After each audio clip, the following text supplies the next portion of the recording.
Have you ever stopped to question why we so firmly believe the universe around us is real? It's an oddly persistent assumption, one we rarely examine despite its profound implications. From the moment we wake up each morning, we operate as if the world we perceive exists independently of our observation, as if reality is a concrete, unchanging foundation waiting to be discovered rather than constructed. Yet this assumption about reality's solid nature grows increasingly fragile when examined closely. Think about it. Everything you've ever known about the world has come to you through the filter of your senses. Your eyes convert light into electrical signals. Your ears translate pressure waves into neural impulses. Your fingertips send messages about texture and temperature to your brain. But how certain can you be that these translations are accurate? How can you verify what lies beyond the boundary of your own consciousness? This is the paradox that has troubled philosophers for millennia. Ancient philosophers were among the first to seriously challenge our understanding of what's real. Plato's allegory of the cave presents prisoners who have spent their entire lives chained inside a cave, watching shadows cast on a wall from a fire behind them. These shadows, mere projections of objects passing behind them, constitute the prisoner's entire reality. When one prisoner is freed and sees the actual world outside the cave for the first time, he realizes how limited and distorted his previous understanding had been. Upon returning to tell the others, they refuse to believe him. The shadows are the only reality they've ever known. We might laugh at these fictional cave dwellers, but are we so different? How certain can we be that our own perceptions aren't equally limited projections of a deeper reality we cannot access?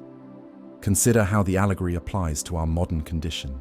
We pride ourselves on scientific advancement, on technological sophistication that allows us to see farther and deeper than ever before. Yet each new tool, the microscope, the telescope, the particle accelerator, reveals how much more there is beyond our natural perceptual limits.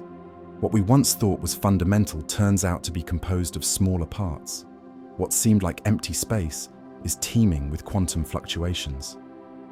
Like Plato's freed prisoner, each scientific revelation forces us to reconsider whether what we previously accepted as reality was merely a shadow of something more fundamental.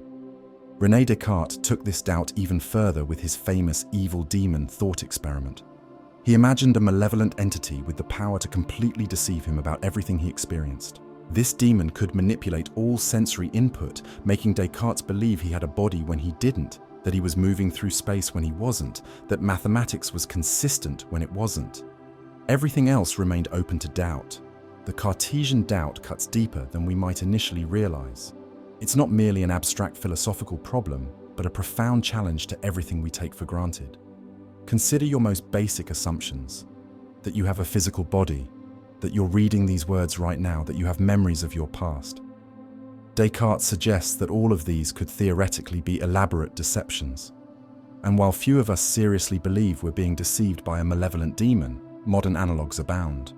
From brain-in-a-vat scenarios to the popular simulation hypothesis that proposes we might be living in a sophisticated computer simulation. The technology to create fully immersive virtual realities grows more sophisticated each year, making Descartes' thought experiment less fanciful and more prescient. George Berkeley pushed this skepticism to its logical conclusion with his philosophical idealism, arguing that physical objects exist only as perceptions and ideas, not as independent material substances. For Berkeley, to be is to be perceived. The tree falling in the forest makes no sound if no one is there to hear it, because without perception, there is no tree at all. Berkeley's view seems counterintuitive. Surely objects continue to exist when we're not looking at them. But it addresses a fundamental problem. How can we ever know what things are like independent of our perception of them?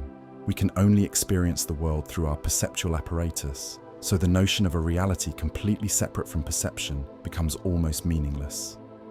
Berkeley argued that what gives continuity to the world when no human is perceiving it is that God perceives everything at all times.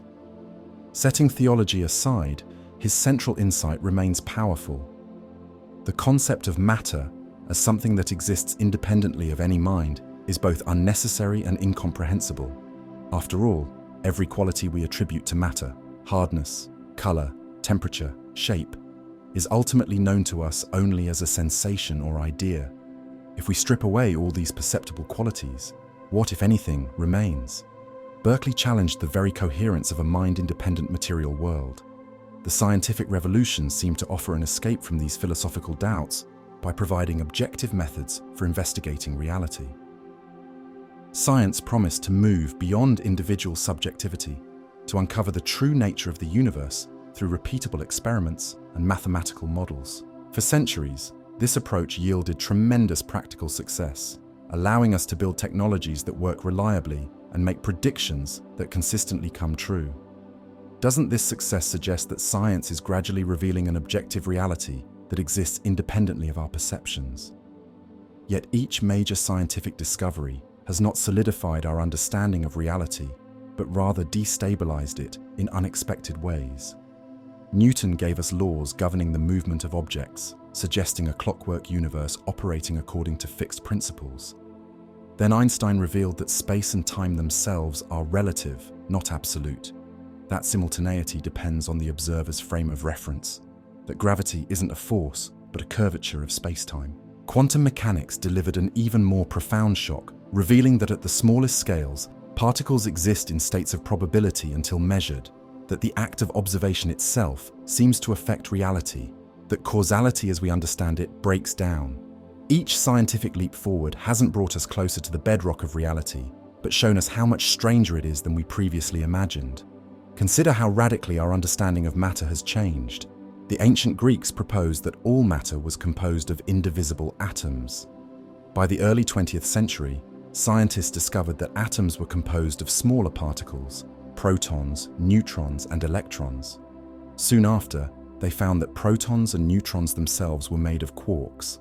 Today's standard model of particle physics recognizes 17 fundamental particles, with theories suggesting even these may be manifestations of vibrating strings in multiple dimensions. The solid material world that seems so obviously real dissolves upon scientific inspection into a complex dance of energy and information, probability waves, and quantum fields. Even more unsettling is how quantum experiments challenge our basic intuitions about reality. The famous double-slit experiment demonstrates that particles like electrons behave as waves of probability until they're observed, at which point they collapse into definite positions. The delayed choice quantum eraser suggests that this collapse can work backwards in time, with future observations affecting past events. Bell's theorem and subsequent experiments indicate that particles can remain entangled across vast distances, with changes to one instantaneously affecting the other in ways that seem to violate the speed of light. These findings don't simply add to our knowledge of physics.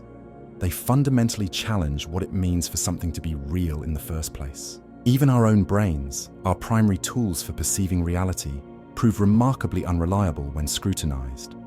Neuroscience reveals that what we experience as a smooth, continuous perception of the world is actually a carefully constructed model. Our brains receive disconnected signals from our sensory organs and actively construct what we perceive as reality. Colors don't exist in the external world. They're interpretations by our visual cortex of different wavelengths of light. The same applies to sounds, tastes, and tactile sensations.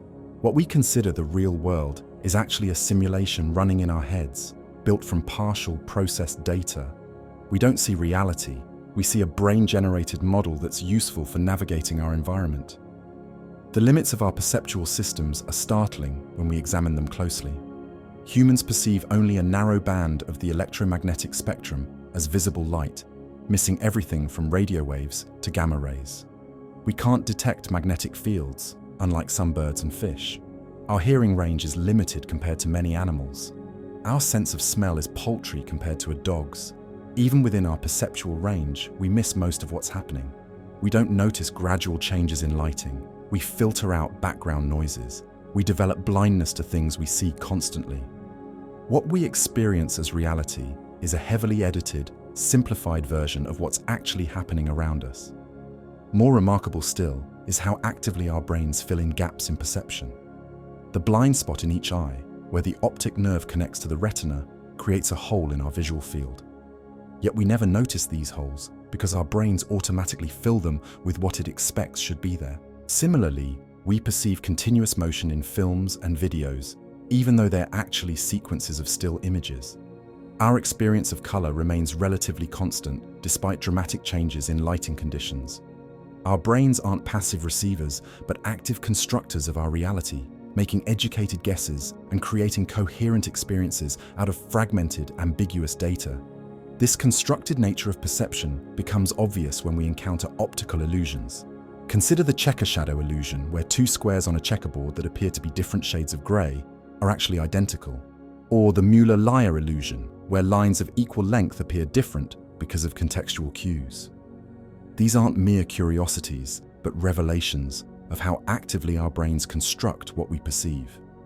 Our perceptual systems evolved not to deliver perfect representations of reality, but to provide useful information for survival. Sometimes, accuracy is sacrificed for speed or efficiency, leading to systematic distortions in how we perceive the world. Cognitive illusions run even deeper. Eyewitness testimony, long considered reliable in legal proceedings, has been repeatedly shown to be highly malleable. People regularly remember events that never happened, with complete conviction in their accuracy.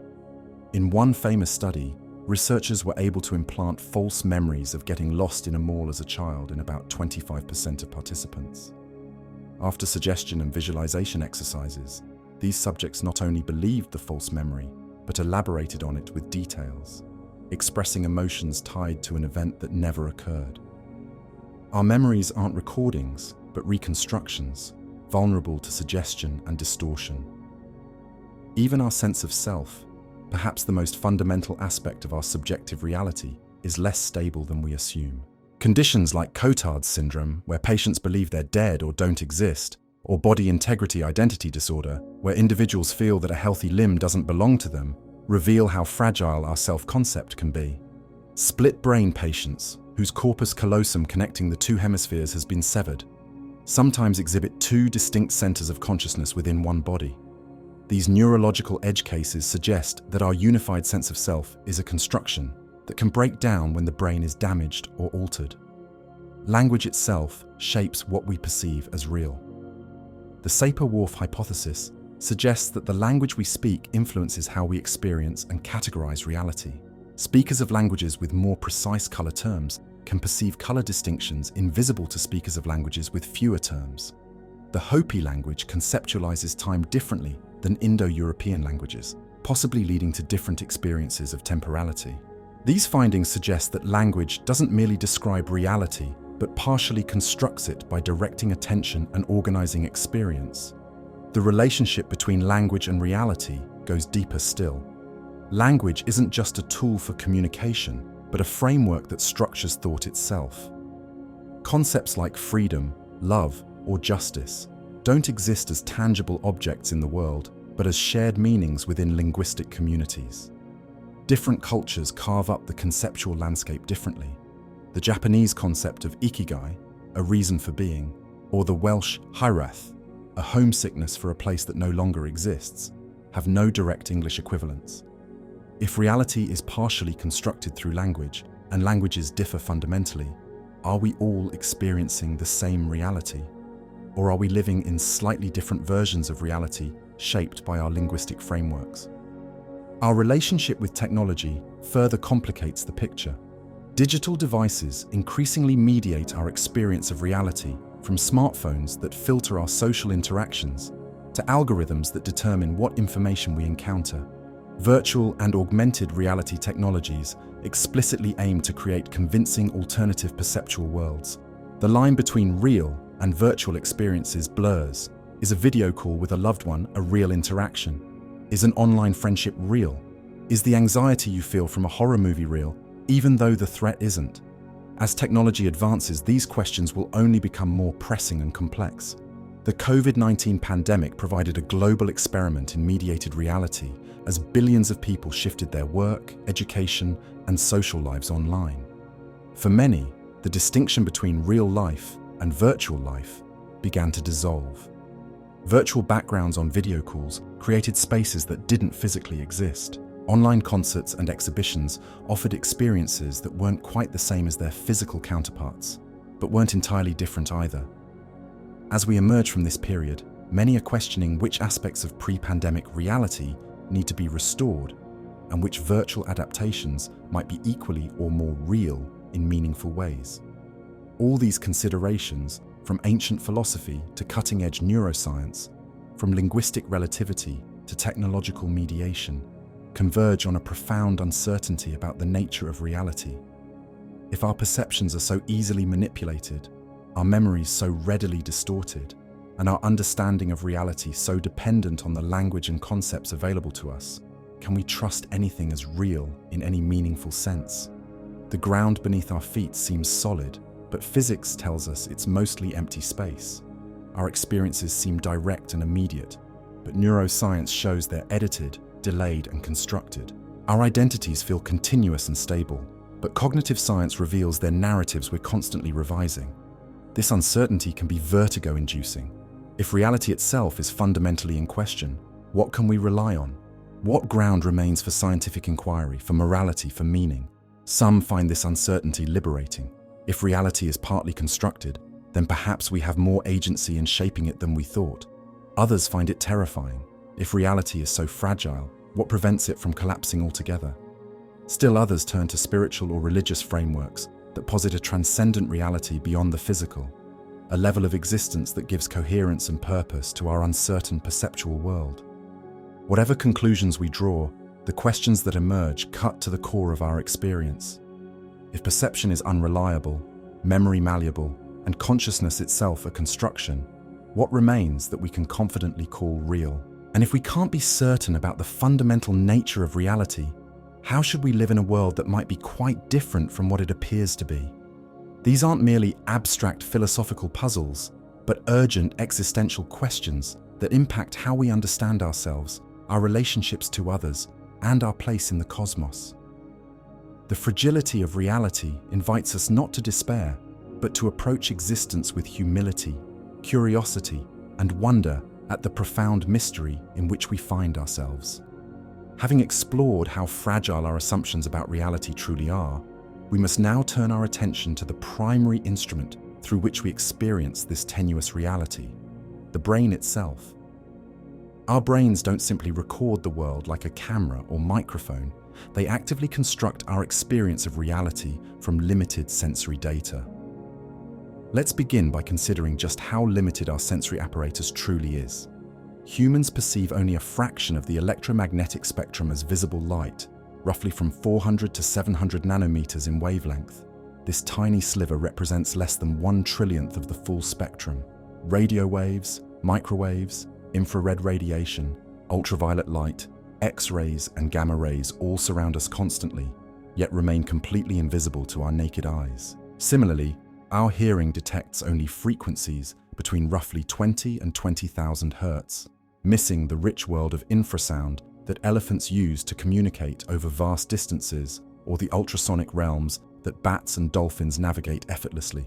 Our sense of smell, while capable of distinguishing thousands of different odors, pales in comparison to that of dogs, whose olfactory abilities are estimated to be somewhere between 10,000 and 100,000 times more sensitive than ours.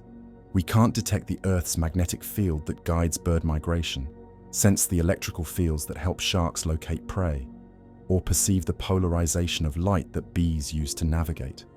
In essence, we're experiencing a highly selective version of reality, one tailored by evolution to help our ancestors survive and reproduce, rather than to provide a complete or objectively accurate picture of the world. Even more striking is what happens to these limited sensory inputs once they enter our nervous system. The raw data undergoes extensive processing and transformation before reaching conscious awareness. Consider vision. Light enters your eyes and strikes your retinas, where specialized cells convert photons into electrochemical signals. These signals travel through the optic nerve to various processing centers in the brain, including the lateral geniculate nucleus and the visual cortex. At each stage, the information is filtered, combined with other sensory data, compared with memory, and shaped by expectations. What you ultimately see is not the world itself, but a highly processed model constructed by your brain based on limited sensory inputs and extensive prior knowledge. The brain's predictive nature becomes evident when we examine how it handles visual blind spots. Each eye has a natural blind spot where the optic nerve connects to the retina, creating a region where no photoreceptors exist. Logically, this should result in noticeable gaps in our visual field, yet we perceive a continuous, uninterrupted world. Why? Because the brain fills in these gaps with its best prediction of what should be there, based on surrounding visual information and past experience. This filling-in process happens so automatically and convincingly that most people remain unaware of their blind spots until specifically tested for them. This predictive processing extends far beyond blind spots. Your brain is constantly making predictions about what you should be experiencing, comparing those predictions with incoming sensory data, and updating its model accordingly. When predictions match sensory input, you experience a seamless reality. When they don't, you notice discrepancies that demand attention. This predictive coding framework explains why unexpected events capture our attention, while expected ones fade into the background of awareness. It also explains why we can become blind to constant stimuli through a process called sensory adaptation. Your brain, having successfully predicted the continued presence of a stimulus, no longer needs to devote conscious attention to it. One of the most fascinating examples of the brain's constructive powers comes from the phenomenon known as blind sight. Patients with damage to their primary visual cortex report being unable to see anything in certain portions of their visual field. They experience those areas as completely blind. Yet remarkably, when forced to guess about visual features in their blind spots, they perform significantly better than chance. Some can accurately identify the emotion displayed on a face they claim not to see, navigate around obstacles they report no awareness of, or correctly guess the orientation of a line they insist is invisible to them. Daniel, a patient studied extensively at the University of Oxford, demonstrates this extraordinary ability. With damage to his left visual cortex, Daniel reports no conscious vision in his right visual field. Yet when asked to walk down a corridor filled with randomly placed obstacles, he navigates around them flawlessly despite claiming he can't see them. When shown emotional faces in his blind field, he correctly identifies the emotions at well above chance levels, while maintaining he sees nothing. Blind sight reveals a profound truth about consciousness. The brain can process visual information without generating conscious visual experience.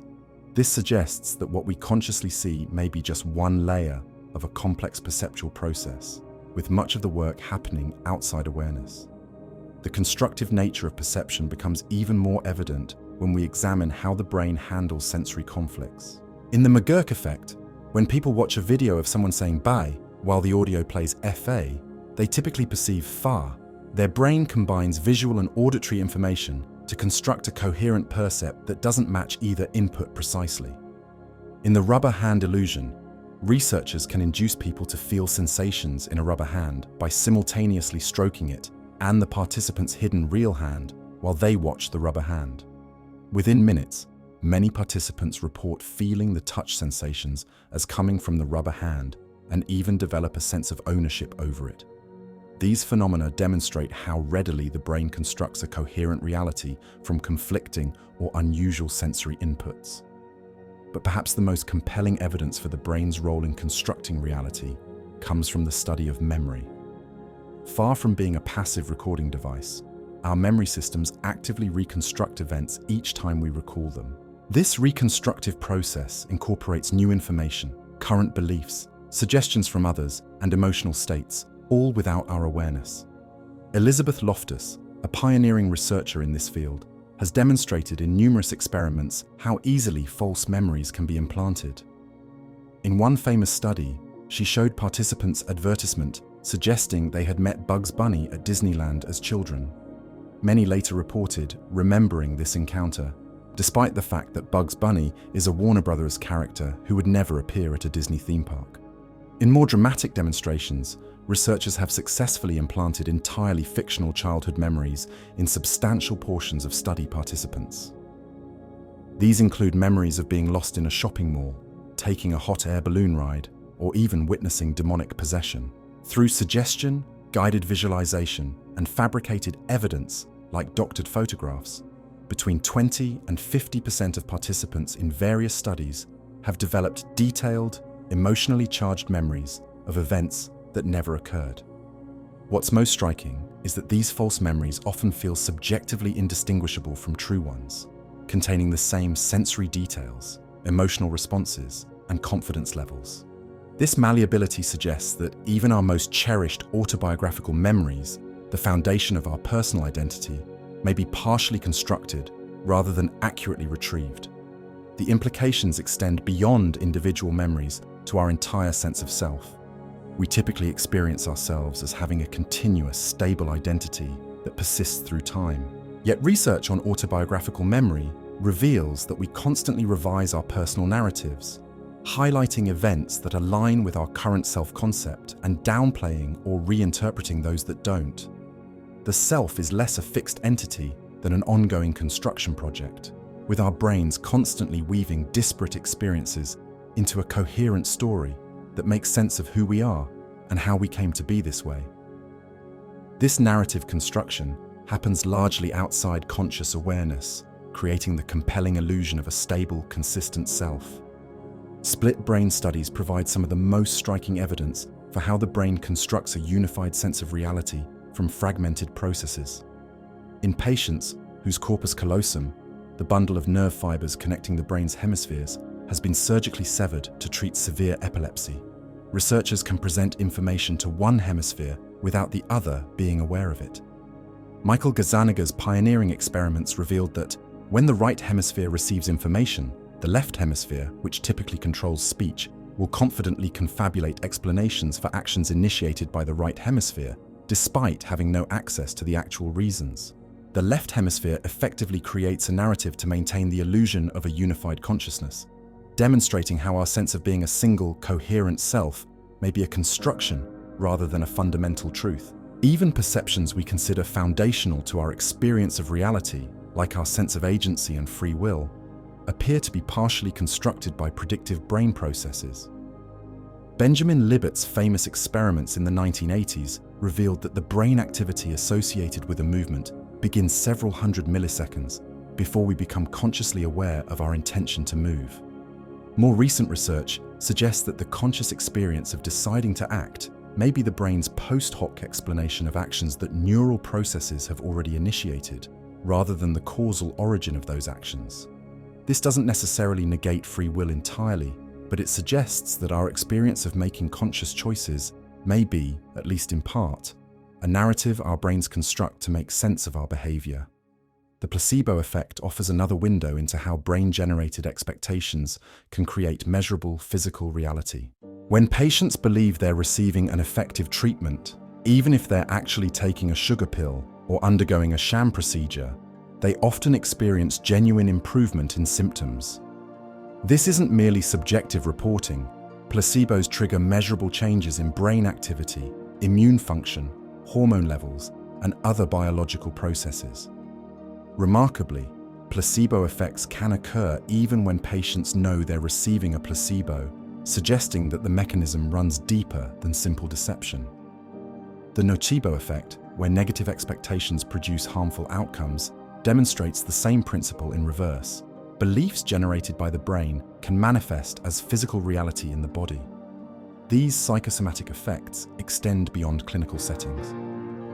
Athletes who believe they've consumed a performance-enhancing substance often show improved performance even when given a placebo. Students who think they've consumed alcohol often display signs of intoxication, even when drinking non-alcoholic beverages. People who believe they're allergic to electromagnetic fields or certain foods often develop genuine symptoms in response to fake exposures. These phenomena blur the line between imagination and reality, suggesting that what we believe shapes what we physically experience in profound ways. Recent advances in brain-machine interfaces further demonstrate how plastic our experience of reality can be. Systems that allow paralyzed individuals to control robotic limbs or computer cursors with their thoughts illustrate how readily the brain can incorporate non-biological components into its body schema. In one remarkable case, a monkey controlling a robotic arm via implanted electrodes began to treat the device as part of its body, attempting to groom it and displaying distress when it malfunctioned. As these technologies advance, the boundary between biological and technological components of our experienced reality will likely become increasingly porous. raising profound questions about the nature of embodiment and identity. Virtual reality technologies similarly exploit the brain's constructive processes to generate compelling illusions of presence in non-physical environments. Despite knowing intellectually that the virtual world isn't real, users in high-quality VR systems respond physiologically and emotionally as if the experiences were genuinely happening. Heart rates increase during virtual heights, stress hormones spike during virtual threats, and social emotions like embarrassment or compassion activate in response to virtual characters. These technologies don't just trick the senses, they leverage the brain's natural tendency to construct coherent realities from sensory inputs, regardless of their source. Perhaps the most profound demonstration of the brain's reality-constructing powers comes from the study of dreams. Every night, most humans spend hours immersed in vivid experiential worlds entirely generated by their own brains, without any external sensory input. Dream environments often feel as real as waking life while they're occurring, complete with rich visual scenes, complex social interactions, and intense emotions. Only upon waking do we recognize these experiences as internally generated. The fact that our brains can spontaneously create such compelling simulations raises the possibility that our waking experience might be more similar to dreaming than we typically assume, a simulation constrained by sensory inputs rather than completely independent of them, but a simulation nonetheless. Lucid dreaming, the state of becoming aware that you're dreaming while remaining in the dream, further blurs the boundary between different states of consciousness. Experienced lucid dreamers report being able to control dream elements, perform impossible actions like flying, and even conduct experiments within the dream state. Some contemplative traditions have developed sophisticated techniques for maintaining awareness through the transition from waking to sleeping and into dreaming, suggesting that what we consider discrete states of consciousness might better be understood as points on a continuum of brain-generated experiential realities. Sleep paralysis offers yet another window into the brain's reality-generating capabilities. During these episodes, people awaken mentally while their bodies remain in the muscular paralysis that normally prevents them from acting out dreams.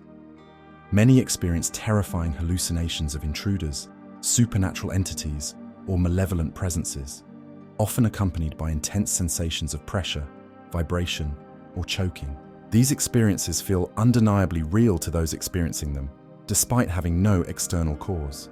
Different cultures have developed various explanations for these phenomena, from demons and witches to alien abductions, illustrating how the brain incorporates cultural frameworks to make sense of its own internally generated experiences. Altered states of consciousness induced by meditation, sensory deprivation, or psychedelic substances offer additional perspectives on how the brain constructs reality. In deep meditation, practitioners sometimes report experiences of boundarylessness, where the distinction between self and world dissolves. In flotation tanks that minimize sensory input, many people experience vivid hallucinations as the brain generates its own content in the absence of external stimulation. Psychedelics like LSD or psilocybin appear to temporarily disrupt the brain's predictive processing systems, allowing novel patterns of neural activity that manifest as radically altered perceptions and experiences. These states suggest that what we consider normal consciousness is just one of many possible modes of reality construction that our brains can generate. Synesthesia, a condition where stimulation in one sensory modality triggers experiences in another, such as seeing sounds or tasting shapes, further illustrates the constructed nature of perception. For synesthetes, these cross-modal associations are consistent, automatic, and often present from childhood. Interestingly, temporary synesthesia-like experiences can be induced in non-synesthetes through psychedelics, sensory deprivation, or even targeted training, suggesting that the strict segregation of sensory modalities in typical perception may be a learned construction rather than an innate feature of brain organization. What emerges from all these lines of evidence is a profound revision of our understanding of perception. Rather than passively recording an external reality, our brains actively construct our experience using sensory data as constraints rather than direct inputs. Our perceptual systems evolved not to deliver truth, but utility, to help our ancestors survive and reproduce in their specific ecological niches. The reality we experience is a species-specific user interface, presenting information in formats that facilitated adaptive behavior throughout our evolutionary history. Other species, with different sensory capabilities and ecological pressures, almost certainly experience quite different realities. If so much of what we experience as reality is actively constructed by our brains, from basic perceptions to complex memories, from our sense of self to our feeling of agency, then what does this mean for our understanding of the material world? If the brain creates reality, then what is the true nature of matter? Perhaps what we experience as solid physical objects are actually patterns of energy or information, translated by our neural machinery into the experience of materiality. The neuroscientific evidence suggests that we need to look deeper into the fundamental nature of the physical world itself to understand what reality might be beyond the simulation our brains construct for us. If the brain constructs our reality from limited sensory data, we must now confront an even more fundamental question. What exactly is the physical world that provides these sensory inputs? Common sense tells us we live in a universe composed of solid matter, distinct objects with definite properties existing in specific locations. This intuitive understanding of reality has served us well for navigating daily life. But when we examine matter at its most fundamental level, this comfortable picture dissolves into something far stranger. The seemingly solid chair you're sitting on, the device you're using to read these words, even your own body, all may be more accurately described as patterns of energy and information rather than stuff in the conventional sense. The journey to this unsettling conclusion begins with the atom, once thought to be the indivisible building block of matter. The very word atom comes from the Greek atomos, meaning uncuttable or indivisible. Yet by the early 20th century, scientists had discovered that atoms themselves have internal structure, a nucleus composed of protons and neutrons, surrounded by a cloud of orbiting electrons. This was just the beginning of matter's dissolution. As physics progressed, protons and neutrons were found to be made of smaller particles called quarks, held together by gluons in a complex dance of quantum interactions. The deeper we've probed into the structure of matter, the less it resembles our intuitive notion of solid objects. Consider this: if an atom were enlarged to the size of a football stadium, its nucleus would be roughly the size of a pea at the center, with electrons as tiny specks circling at the outer edges. Everything else, more than 99.999% of the atom's volume, is empty space. This means that the solid objects we perceive and interact with daily are overwhelmingly empty. The apparent solidity we experience comes not from the presence of material substance, but from electromagnetic forces that prevent one atom's electron cloud from penetrating another's. Why then can't you pass your hand through the seemingly solid table before you?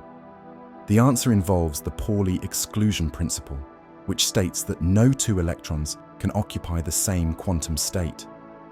When you attempt to push through the table, the electrons in your hand repel the electrons in the table through electromagnetic forces.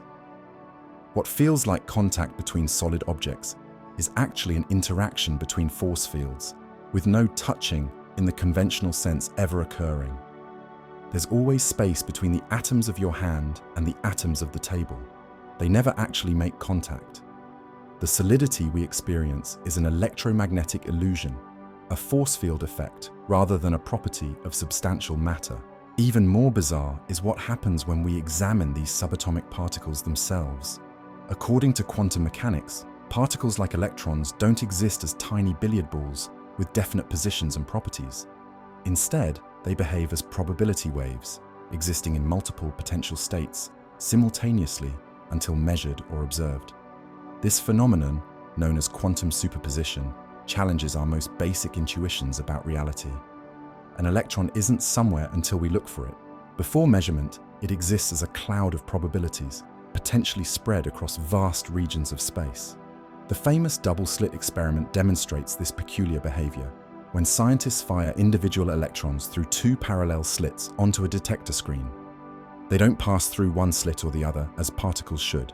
Instead, they create an interference pattern as if each electron passes through both slits simultaneously, interfering with itself like a wave. More bizarrely still, if scientists set up detectors to observe which slit each electron passes through, the interference pattern disappears, and the electrons behave like particles again.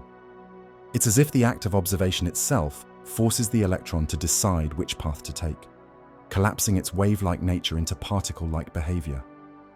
Physicist Richard Feynman, who won the Nobel Prize for his work on quantum electrodynamics, famously declared that the double-slit experiment contains the only mystery of quantum mechanics. The experiment has been replicated with increasingly larger particles, not just electrons, but also atoms, molecules, and even large carbon structures called buckyballs, which contain 60 carbon atoms. In every case, these objects display the same wave-particle duality, existing as probability waves until observed. The implications are profound. If particles don't have definite positions or properties until measured, then what exactly is reality when nobody's looking? Quantum superposition suggests that unobserved reality exists in a state of potentiality rather than actuality, with multiple possible states coexisting until an observation collapses them into a single outcome. This strange behavior is formalized in the Heisenberg uncertainty principle, which states that certain pairs of physical properties, like position and momentum, cannot both be precisely determined simultaneously. The more accurately we measure a particle's position, the less accurately we can know its momentum, and vice versa. This isn't merely a limitation of our measuring equipment, but appears to be a fundamental feature of reality itself. Particles don't have precise values for all their properties at once. There's an inherent fuzziness to nature at the quantum level. Werner Heisenberg himself articulated the significance of this principle. The ontology of materialism rested upon the illusion that the kind of existence, the direct actuality of the world around us, can be extrapolated into the atomic range. In other words, the solid, material objects we perceive in daily life cannot be understood as collections of tiny things with definite properties. The fundamental constituents of what we call matter exist in ways that defy our conventional understanding of existence. When certain particles interact, they become entangled in ways that their properties remain correlated regardless of the distance between them. If you measure one particle, you instantly know properties of its entangled partner, even if it's light years away. This correlation appears to happen instantaneously, faster than the speed of light, which should be impossible according to Einstein's theory of relativity. Decades of increasingly sophisticated experiments, culminating in the work of physicists like Alain Aspect, Anton Zeilinger, and John Clauser, who jointly won the 2022 Nobel Prize in Physics for their work, have confirmed that entanglement is real. The results consistently violate what are known as Bell's inequalities, mathematical formulas that would hold true if particles had definite properties independent of measurement. The violation of these inequalities suggests that either information can travel faster than light, violating relativity, or particles don't have definite properties until measured, violating our intuitive notion of reality, or both space and time as we understand them are illusions. None of these options leaves our conventional understanding of physical reality intact. Quantum field theory, our most successful framework for understanding particle physics, pushes the dissolution of matter even further. According to this theory, what we perceive as particles are actually excitations in underlying quantum fields that permeate all of space. An electron isn't a discrete thing, but a localized vibration in the electron field, similar to how a wave in the ocean isn't separate from the water, but a temporary pattern of its motion. Everything we experience as matter, electrons, quarks, photons, can be understood as different types of vibrations in their respective quantum fields. This field-based understanding of reality dissolves the distinction between particles and the space they occupy. Space isn't empty, but filled with fields, and particles are simply localized excitations of these omnipresent fields.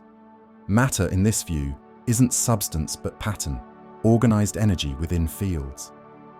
The solid objects of our everyday experience are relatively stable patterns of energy, not independent substances. The notion that matter is primarily energy isn't new. Einstein's famous equation, EMC2, established the equivalence of mass and energy over a century ago. This equation tells us that mass isn't separate from energy, but a form of it, and vice versa. Through processes like nuclear fission and fusion, we can directly observe this equivalence as mass converts to energy and energy to mass. The distinction between matter and energy fundamental to our intuitive understanding of reality, breaks down at this fundamental level. Virtual particles further blur the line between something and nothing. According to quantum field theory, even in completely empty space, a perfect vacuum, quantum fields continuously fluctuate, spontaneously creating and annihilating pairs of particles that briefly pop into existence before disappearing again. These virtual particles have measurable effects on the properties of real particles and are responsible for phenomena like the Casimir effect, where two uncharged metal plates placed extremely close together in a vacuum experience a small attractive force due to these quantum fluctuations. According to current estimates, these quantum fluctuations in the vacuum contribute far more energy to the universe than all the visible matter combined. Empty space isn't empty at all, but full of activity, with nothingness perpetually giving birth to somethingness that almost instantly returns to nothingness. The distinction between substance and emptiness dissolves even further when we consider dark matter and dark energy. Astronomical observations indicate that ordinary visible matter, the stuff of stars, planets, and people, constitutes only about 5% of the universe's total mass energy. Roughly 27% consists of dark matter, which doesn't interact with light but exerts gravitational effects, and about 68% is dark energy, a mysterious force driving the accelerating expansion of the universe. The overwhelming majority of our universe consists of forms of matter and energy that we can't directly perceive and barely understand. This picture becomes even more peculiar when we consider theories like string theory, which proposes that the fundamental constituents of reality aren't particles or even fields, but tiny vibrating strings of energy. These strings, vibrating in different patterns, give rise to what we perceive as different particles. Moreover, string theory typically requires multiple extra dimensions beyond the 3 spatial dimensions and one time dimension we experience, potentially as many as 11 dimensions total, with the extra dimensions curled up at scales too small for us to detect. While string theory remains speculative, it represents physicists' attempts to reconcile quantum mechanics with general relativity, our 2 most successful physical theories that currently appear incompatible. Whatever the ultimate theory of everything looks like, it will almost certainly describe a reality vastly different from our intuitive notions of solid matter existing in 3-dimensional space. The quest to understand the fundamental nature of reality leads us ever further from the common-sense world of objects with definite properties. This dissolution of matter into pattern, probability, and energy raises profound questions about the relationship between consciousness and the physical world. If matter itself doesn't have the solid, definite nature we intuitively ascribe to it, but instead exists as patterns of probability until observed, what role does consciousness play in the manifestation of reality? Some interpretations of quantum mechanics, like the original Copenhagen interpretation, suggest that consciousness itself might be involved in collapsing quantum superpositions into definite states. Physicist Eugene Wigner proposed a thought experiment, now known as Wigner's friend, exploring this possibility. Imagine Wigner's friend performs a quantum measurement inside a sealed laboratory. From the friend's perspective, the measurement yields a definite result, collapsing the quantum superposition. But from Wigner's perspective outside the lab, if we treat the entire laboratory, including the friend, as a quantum system, everything inside should remain in superposition until Wigner himself makes an observation. This creates a paradox about when exactly the collapse occurs and whether consciousness plays a special role in it. While most physicists reject interpretations that give consciousness a special role in quantum mechanics, preferring alternatives like the many worlds interpretation or decoherence theory, the measurement problem remains unsolved. What exactly causes a quantum system to transition from multiple superposed possibilities to a single definite state? The answer isn't clear, leaving open the possibility of a deep connection between consciousness and physical reality that we don't yet understand. Some theorists propose even more radical possibilities. Physicist John Wheeler suggested a participatory universe through his it from bit doctrine, proposing that information is more fundamental than physical reality. In this view, reality emerges from the act of observation. The universe exists because we observe it, in a kind of bootstrapping process, where observers and the observed co-create each other. Digital physics takes this information-based view further, proposing that the universe is fundamentally computational rather than material. In this perspective, championed by physicists like Seth Lloyd, the universe functions essentially as a quantum computer, with physical processes corresponding to computations performed on quantum bits of information. Reality isn't made of stuff, but of information processing, with physical laws emerging from computational principles rather than vice versa. These information-based conceptions of reality align with certain aspects of quantum mechanics, particularly the role of information in entanglement and quantum teleportation. In quantum teleportation, the quantum state of one particle can be transferred to another distant particle without any physical matter moving between them. Only information is transmitted. This suggests that the fundamental stuff of reality might be information rather than matter, as traditionally conceived. The dissolution of matter into energy, pattern, and information has profound philosophical implications. If solid matter is largely an illusion created by our perceptual systems, if unobserved reality exists as probability waves rather than definite states, if empty space teems with virtual particles, and if information may be more fundamental than physical substance, then our intuitive understanding of reality requires radical revision. Some philosophers propose that we should abandon materialism, the view that physical matter is the fundamental reality, in favor of alternative metaphysical frameworks. Idealism, which holds that mind or consciousness is primary and matter derivative, gains new relevance in light of quantum mechanics' emphasis on the role of observation. Neutral monism, which considers matter and mind as different aspects of a more fundamental reality that is neither physical nor mental, also offers a potential framework for understanding a reality where the material and the mental appear deeply interconnected. Panpsychism, the view that consciousness is a fundamental feature of reality present to some degree in all things, has experienced a revival among some philosophers of mind and physicists. If matter dissolves into energy and information, and if consciousness somehow participates in the manifestation of definite reality from quantum potentiality, perhaps consciousness and physical reality are different aspects of the same underlying phenomenon.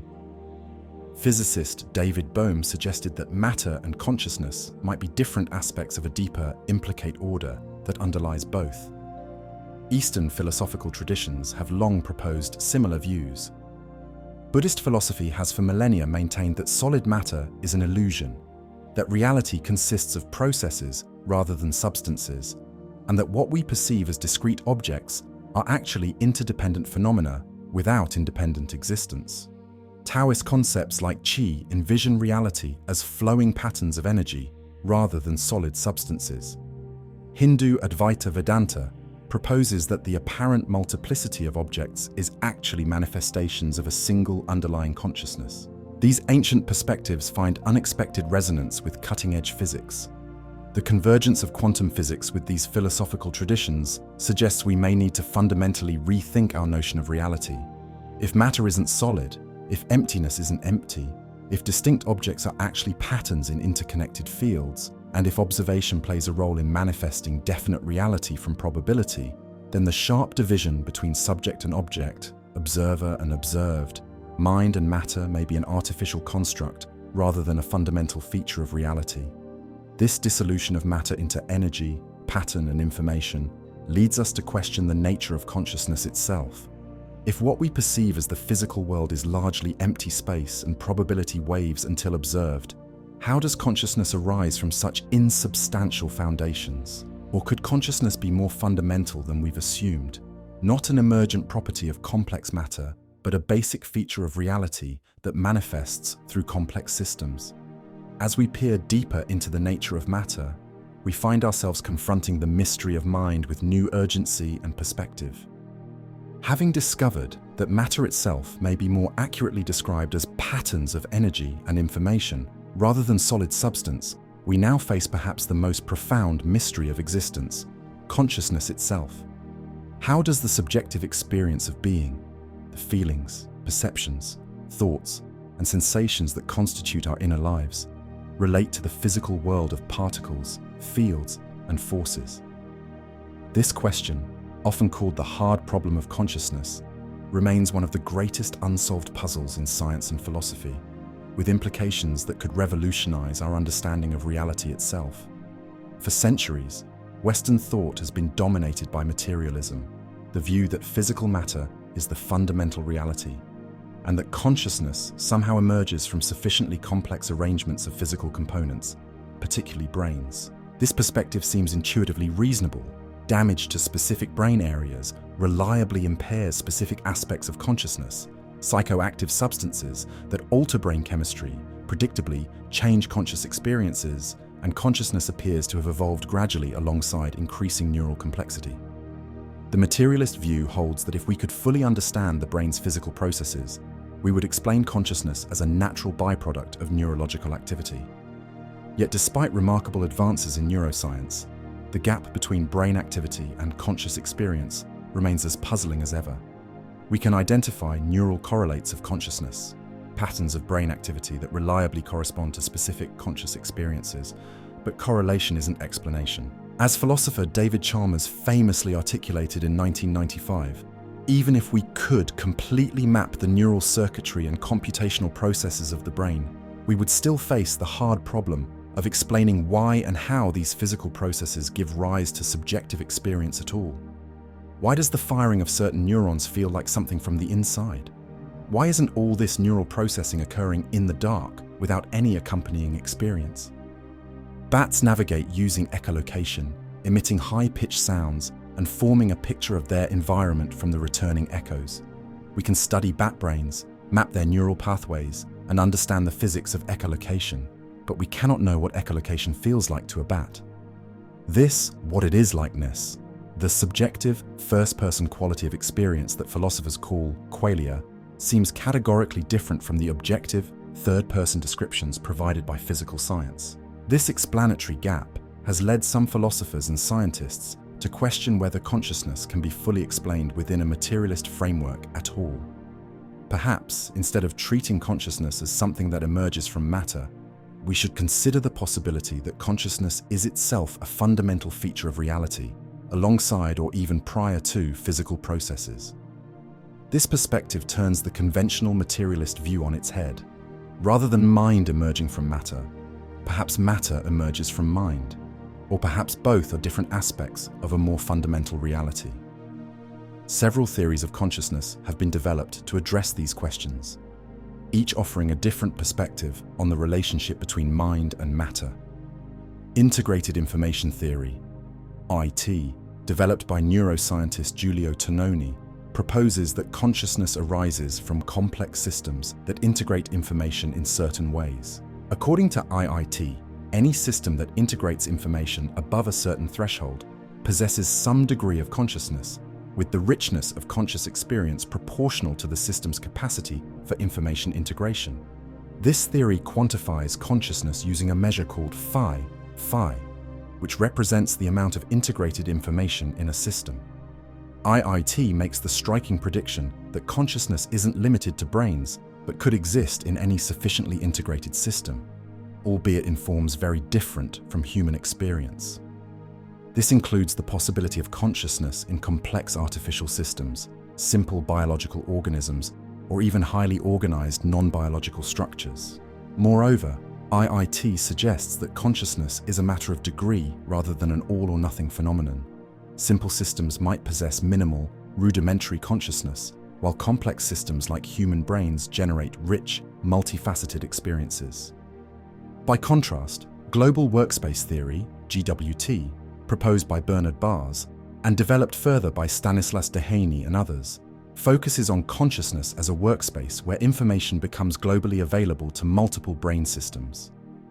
According to this theory, most brain processing occurs unconsciously, with multiple specialized systems operating in parallel.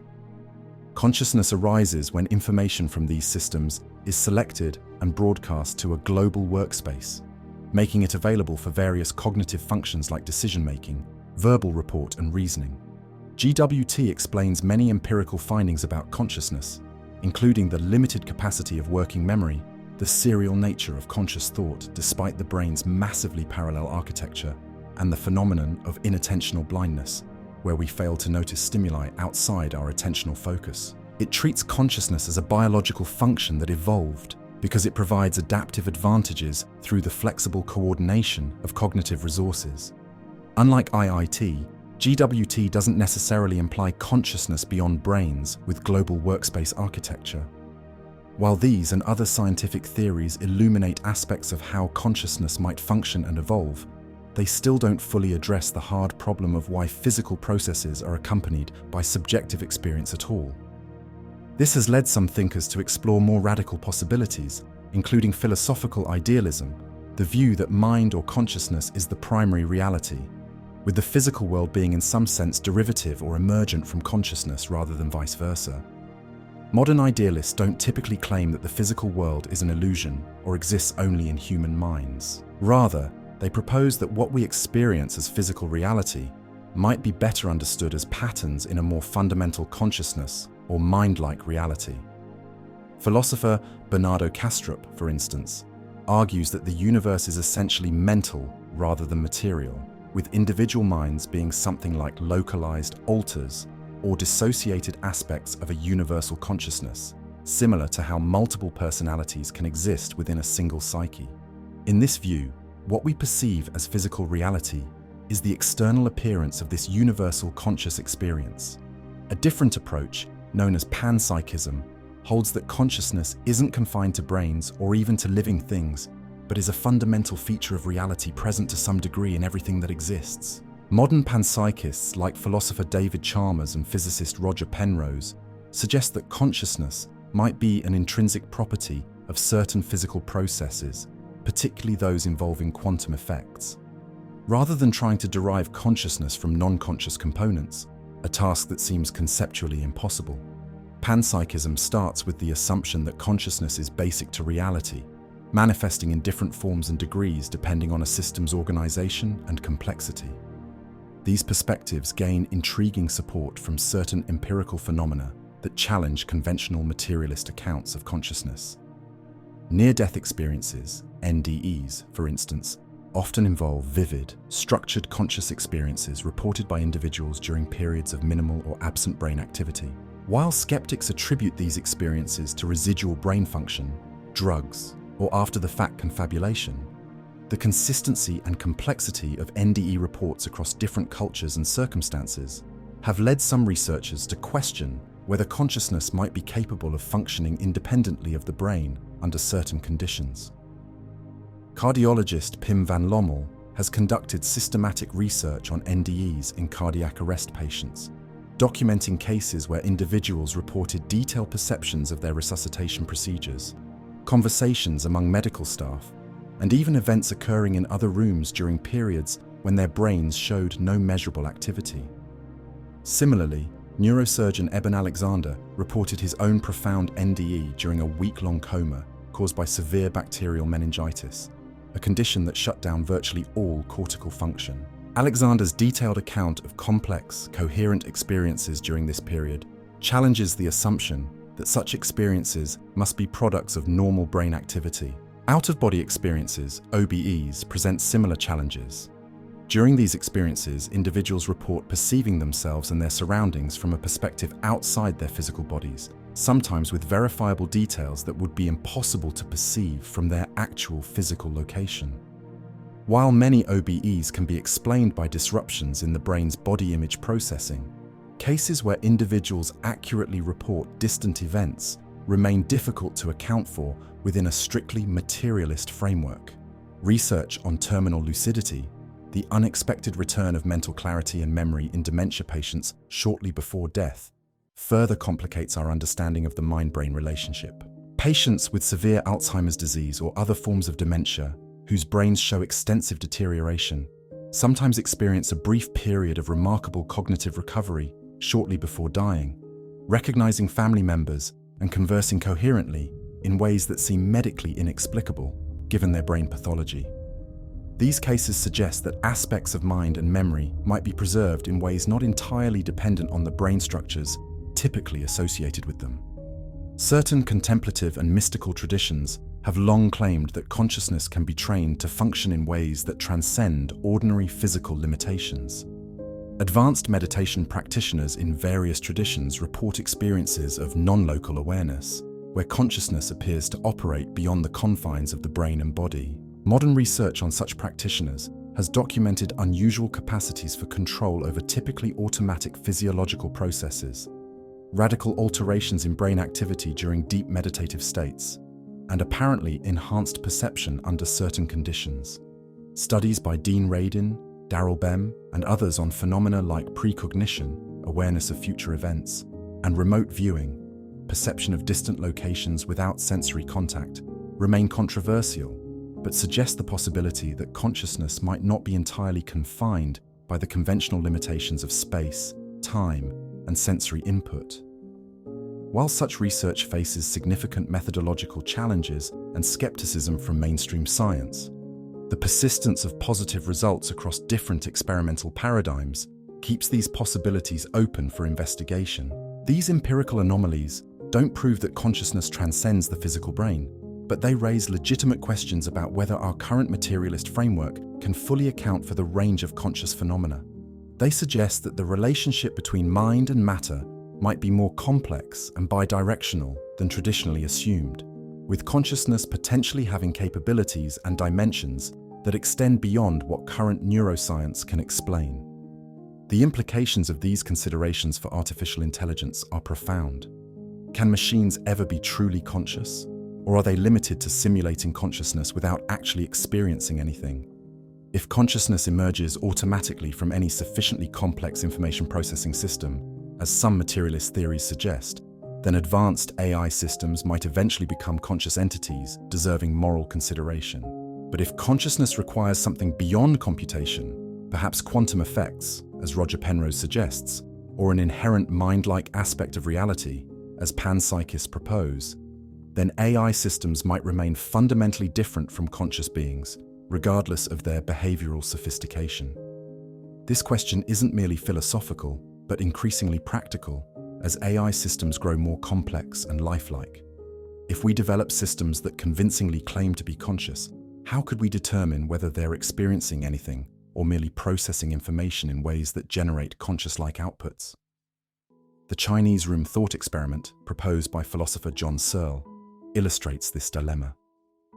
A non-Chinese speaker following detailed instructions for manipulating Chinese symbols might produce responses indistinguishable from those of a native speaker, but without any understanding of Chinese. Similarly, an AI system might process information in ways that perfectly mimic conscious understanding without actually experiencing anything at all. Some theorists propose that consciousness involves something fundamentally non-computational. Roger Penrose and Stuart Hameroff's orchestrated objective reduction, OR theory, suggests that quantum coherence in microtubules within neurons might generate consciousness through processes that can't be replicated by classical computation. While highly speculative and contested within neuroscience, this theory exemplifies approaches that locate consciousness in physical processes beyond the reach of conventional artificial intelligence, implying that machine consciousness might require radically different architectures than current digital computers. The debate reflects a deeper question about the relationship between information processing and subjective experience.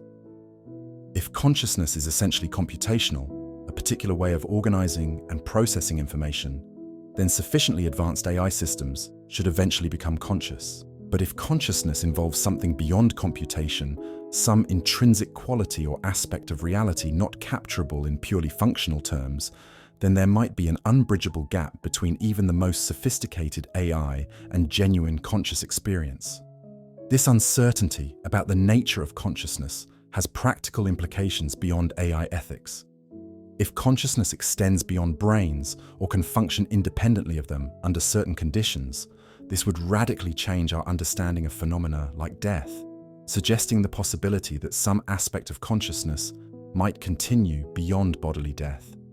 It would also transform our understanding of other species' minds, suggesting that consciousness might be far more widespread and diverse than we typically assume, with profound implications for environmental ethics and our treatment of other living beings. The mystery of consciousness also connects to fundamental questions in physics. The measurement problem in quantum mechanics how probability waves collapse into definite states when measured, has led some physicists to propose that consciousness itself might play a role in this process. While most contemporary physicists reject such interpretations in favor of alternatives like decoherence theory or the many worlds interpretation, the question of how definite reality emerges from quantum indeterminacy remains open, with consciousness potentially playing a more fundamental role than conventionally assumed. Physicist John Wheeler's participatory anthropic principle suggests an even deeper connection between consciousness and physical reality, proposing that conscious observers might be essential to bringing the universe into definite existence through the act of observation. This doesn't mean that nothing exists without human observers, but rather that the definite, actualized reality we experience might require some form of observation or measurement to emerge from the realm of quantum potentiality. These considerations point toward what philosopher Thomas Nagel calls the view from nowhere, the impossible perspective that would encompass both objective, physical descriptions of reality and subjective, experiential ones. Our scientific understanding of the world deliberately excludes subjective, first-person perspectives to achieve objectivity. Yet consciousness itself is inherently subjective and first-personal. This creates a fundamental tension in our attempt to understand consciousness scientifically, suggesting that our current scientific paradigm might need expansion to incorporate consciousness as a basic feature of reality, rather than a derivative phenomenon to be explained away. Some propose that what's needed is a new framework that transcends both traditional materialism, which struggles to account for consciousness, and idealism, which struggles to account for the apparent independence and lawfulness of the physical world. Philosopher David Chalmers suggests the possibility of a neutral monism, where neither mind nor matter is fundamental, but both emerge from a more basic reality that is neither mental nor physical, as we conventionally understand these terms. This neutral foundation might be something like information or process, aspects of which appear as physical from an external perspective and as conscious from an internal one. This approach resonates with certain insights from both quantum physics and contemplative traditions. Similarly, various non-dual philosophical traditions, from Advaita Vedanta to Dzogchen Buddhism, point to a fundamental ground of being that transcends the apparent duality of subject and object, mind and matter, while manifesting as both. What emerges from these considerations is the possibility that consciousness might not be a product of matter, but might instead be co-equal with, or even more fundamental than the physical world. Rather than asking how the brain generates consciousness, we might need to ask how consciousness manifests through the brain, how the subjective domain of experience relates to the objective domain of physical processes, neither reducible to the other, but both essential aspects of a reality more comprehensive than either alone. This perspective suggests a profound revision of our place in the cosmos. Rather than consciousness being a minor, recent development in an otherwise unconscious universe, a mere epiphenomenon of certain neural arrangements on one planet, it might be an intrinsic aspect of reality itself, expressing itself through increasingly complex forms as the universe evolves. Our conscious experience might be a localized manifestation of something inherent in the fabric of existence, connecting us intimately to the fundamental nature of reality, rather than setting us apart from it as anomalous observers. Such a view doesn't negate the importance of scientific investigation into neural correlates of consciousness or the evolutionary advantages of different forms of awareness. But it situates these investigations within a larger framework where consciousness isn't merely a curious byproduct of physical complexity, but an essential dimension of reality itself. This not only addresses the hard problem of consciousness, but transforms it, suggesting that the truly mysterious question isn't how matter produces mind, but how mind and matter relate as aspects of a deeper, unified reality. If consciousness is indeed fundamental rather than derivative, this would have profound implications for how we understand the universe and our place within it. The cosmos would not be primarily a physical system that somehow generates consciousness in certain complex subsystems, but a reality in which consciousness and physicality are complementary aspects or expressions, neither reducible to the other. The subjective interior dimension of experience would be as fundamental to reality as the objective exterior dimension of physical processes. with both ultimately reflecting a deeper unity beyond our conventional categories. This perspective invites us to consider whether the universe itself might possess something like consciousness at its most fundamental level, not human-like awareness certainly, but some proto-experiential quality that manifests as increasingly complex forms of consciousness through evolutionary development. Such a view doesn't imply that rocks or atoms have thoughts or feelings as we understand them, but rather that the capacity for experience might exist in rudimentary form throughout reality, becoming more articulated and complex in systems with greater organizational complexity. As we move from considering matter as fundamental to entertaining the possibility that consciousness might be equally or more basic, we naturally confront another radical possibility, that the entire universe itself might be a kind of simulation or construct rather than an independently existing physical reality. If consciousness shapes and participates in reality at a fundamental level, could reality itself be a kind of simulation, either generated by consciousness or by something beyond both mind and matter as we understand them? If consciousness shapes reality at a fundamental level, and if matter itself dissolves into patterns of information when examined closely, we must confront a possibility that seems straight out of science fiction, yet follows logically from these premises. Our entire reality, the universe itself with all its galaxies, planets, life forms, and conscious experiences, might be a sophisticated simulation rather than a fundamentally physical reality. This idea, known as the simulation hypothesis, has moved from philosophical thought experiment to serious scientific consideration, raising profound questions about the nature of existence and our place within it. Bostrom's argument proceeds from three possibilities, one of which he argues must be true.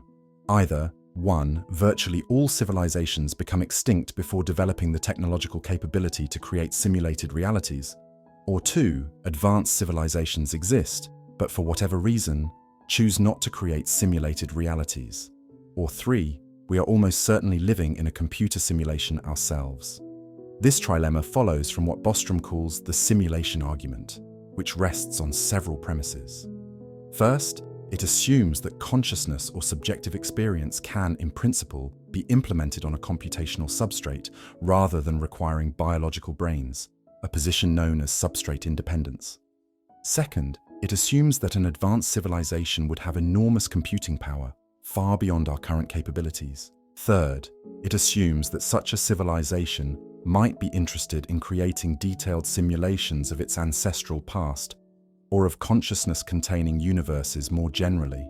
If these premises hold, then any sufficiently advanced civilization could create vast numbers of simulated minds, potentially billions or trillions of simulated ancestors or other conscious entities. Given that the number of simulated minds would vastly outnumber real ones, purely as a matter of probability, any randomly selected conscious entity, like yourself, would be far more likely to be a simulation than a non-simulated being. Unless we have specific reasons to think we're exceptional, we should assume we're most likely simulations ourselves. This logic leads to a startling conclusion. Either advanced civilizations never emerge, option 1, or they emerge but don't create ancestor simulations, option 2, or we ourselves are almost certainly living in such a simulation, and option 3. Each possibility has profound implications for our understanding of reality and the future of civilization.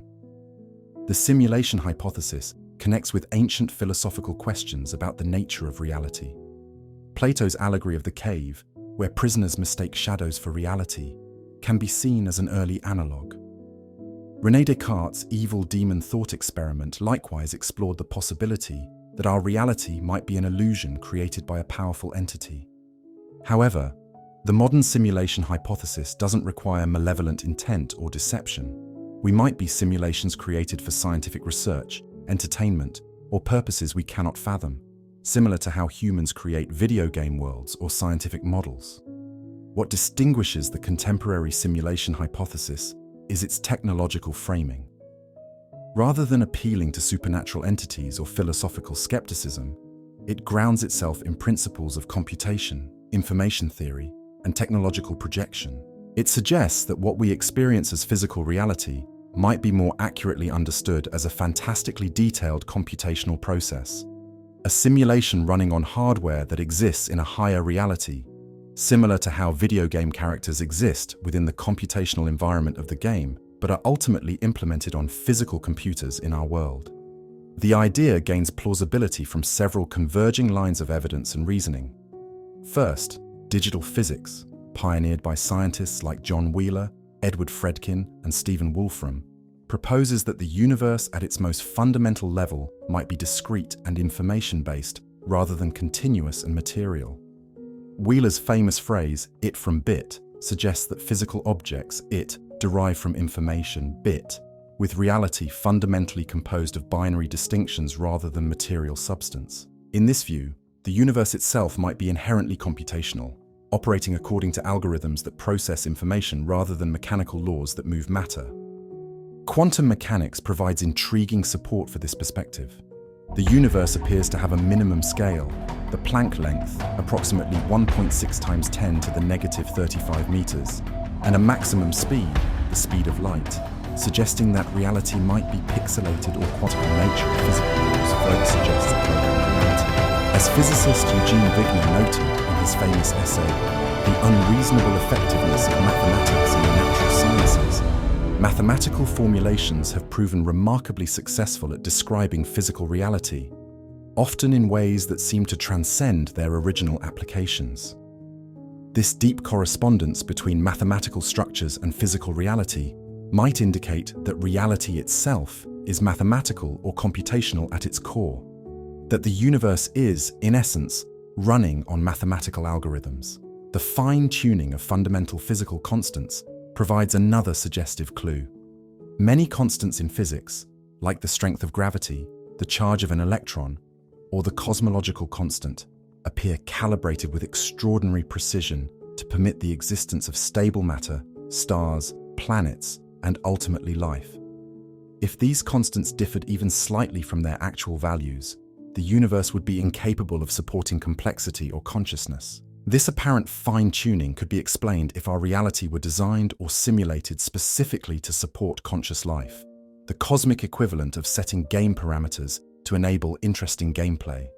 Anomalies in our understanding of reality offer additional support for the simulation hypothesis. The measurement problem in quantum mechanics, how probability waves collapse into definite states when observed, has resisted satisfactory explanation for nearly a century. Similarly, the hard problem of consciousness, how physical processes give rise to subjective experience, continues to baffle philosophers and scientists. Both problems might be more comprehensible if reality is a simulation. Quantum indeterminacy could reflect computational efficiency, not calculating definite values until needed, while consciousness might be an aspect of the simulation directly implemented by its creators rather than emerging from simulated physics. The Fermi Paradox, the apparent contradiction between the high probability of extraterrestrial civilizations and our lack of contact with them, might also be explained by the simulation hypothesis.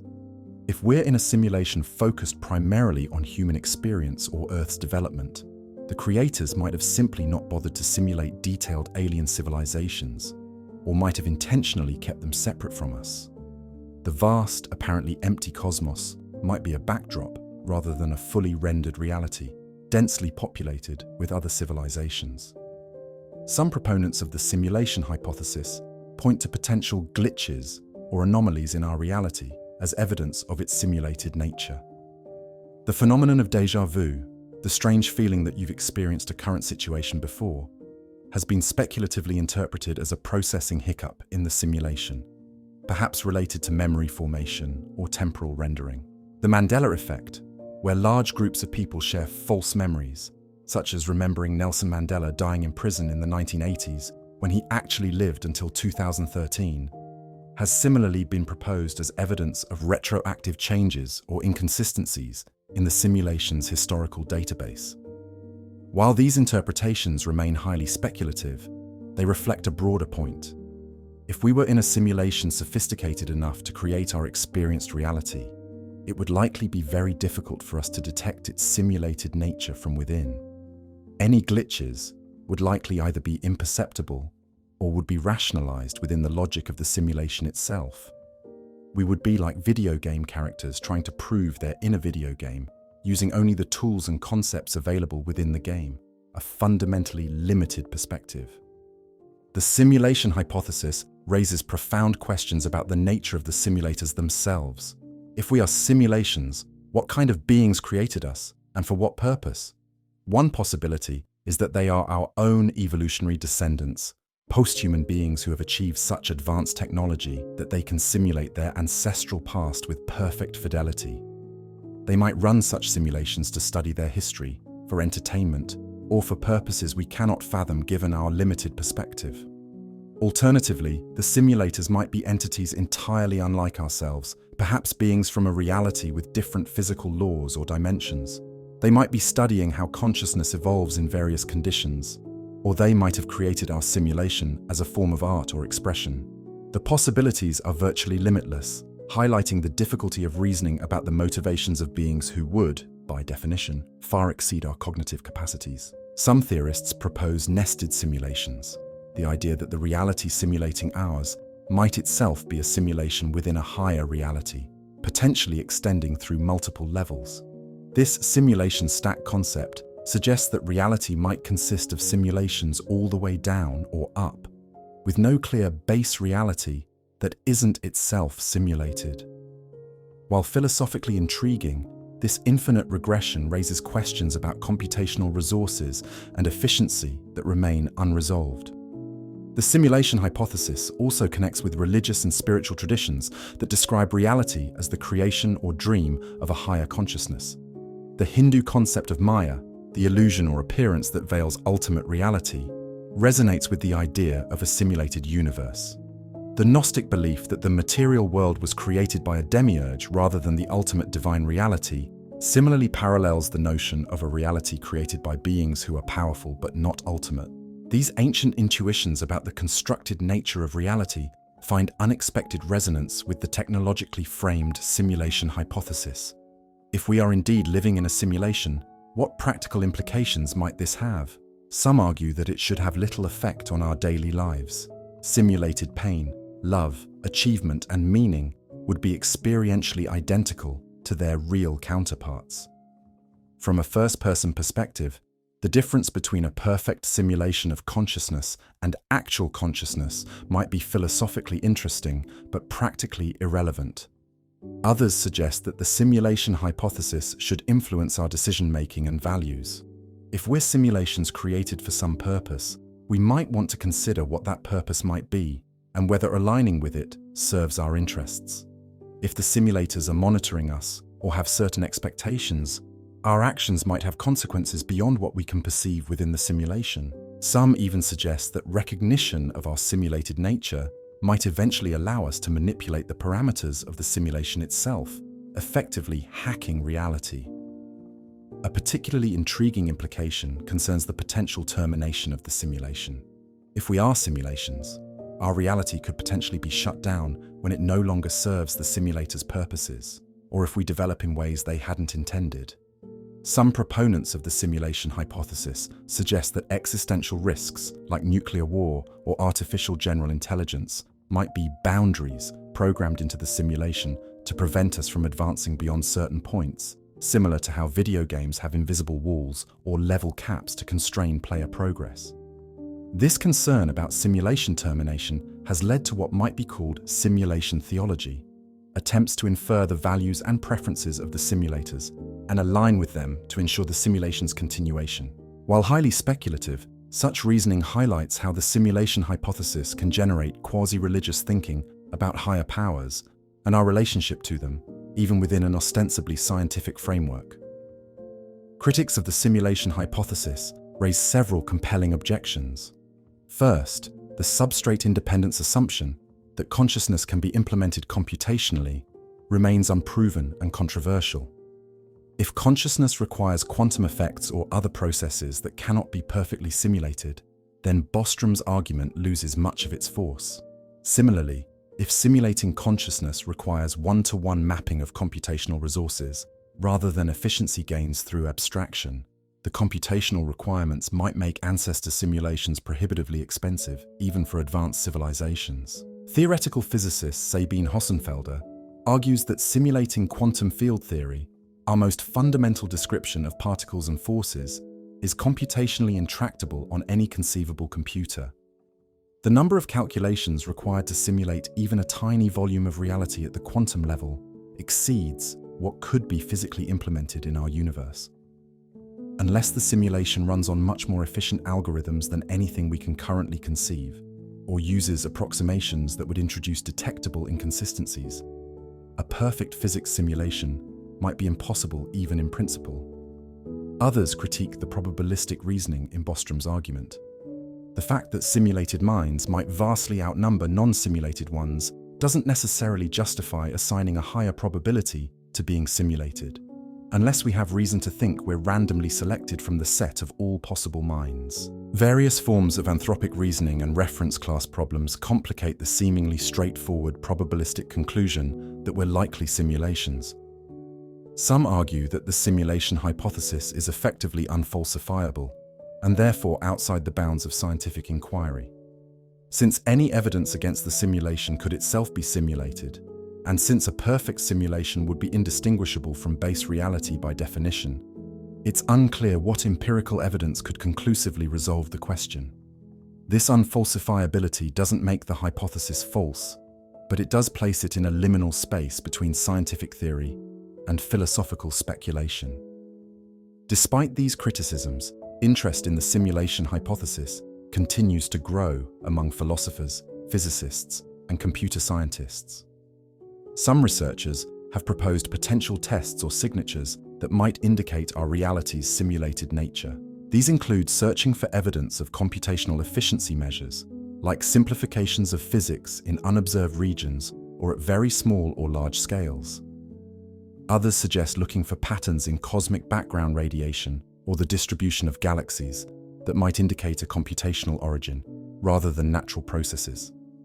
Technologist and philosopher Rizwan Virk suggests that as our own simulation technology advances, we might gain insights into the computational shortcuts and optimization strategies a universe simulator would likely employ, potentially helping us identify similar patterns in our own reality. He proposes a simulation point, analogous to the technological singularity, where our simulations become indistinguishable from reality, at which point our understanding of reality as potentially simulated would fundamentally transform. Regardless of whether we can prove or disprove the simulation hypothesis, its serious consideration reflects broader shifts in our understanding of reality. As digital technology increasingly mediates our experience of the world, as virtual and augmented realities become more sophisticated, and as our understanding of physical reality reveals its information, theoretic and probabilistic foundations, the boundary between real and virtual grows increasingly porous. The simulation hypothesis might be less a specific claim about our cosmological situation than a conceptual framework for understanding reality as fundamentally informational rather than material. This perspective resonates with pan-computationalism, the view that the universe itself is essentially computational, processing information according to algorithms rather than moving matter according to forces. Computer scientist Stephen Wolfram's cellular automaton models demonstrate how simple computational rules can generate immense complexity, potentially including everything we experience as physical reality. Physicist Seth Lloyd similarly describes the universe as a quantum computer, with each elementary particle performing computations as it interacts with others. In these models, the distinction between a real universe and a simulated one begins to dissolve. If reality is inherently computational, then describing it as a simulation becomes less a claim about its ontological status than a helpful metaphor for understanding its information processing nature.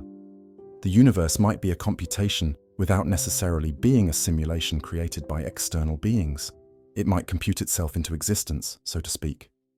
This self-computing universe concept connects with physicist John Wheeler's participatory anthropic principle, where observers and observations are necessary components in bringing reality into definite existence.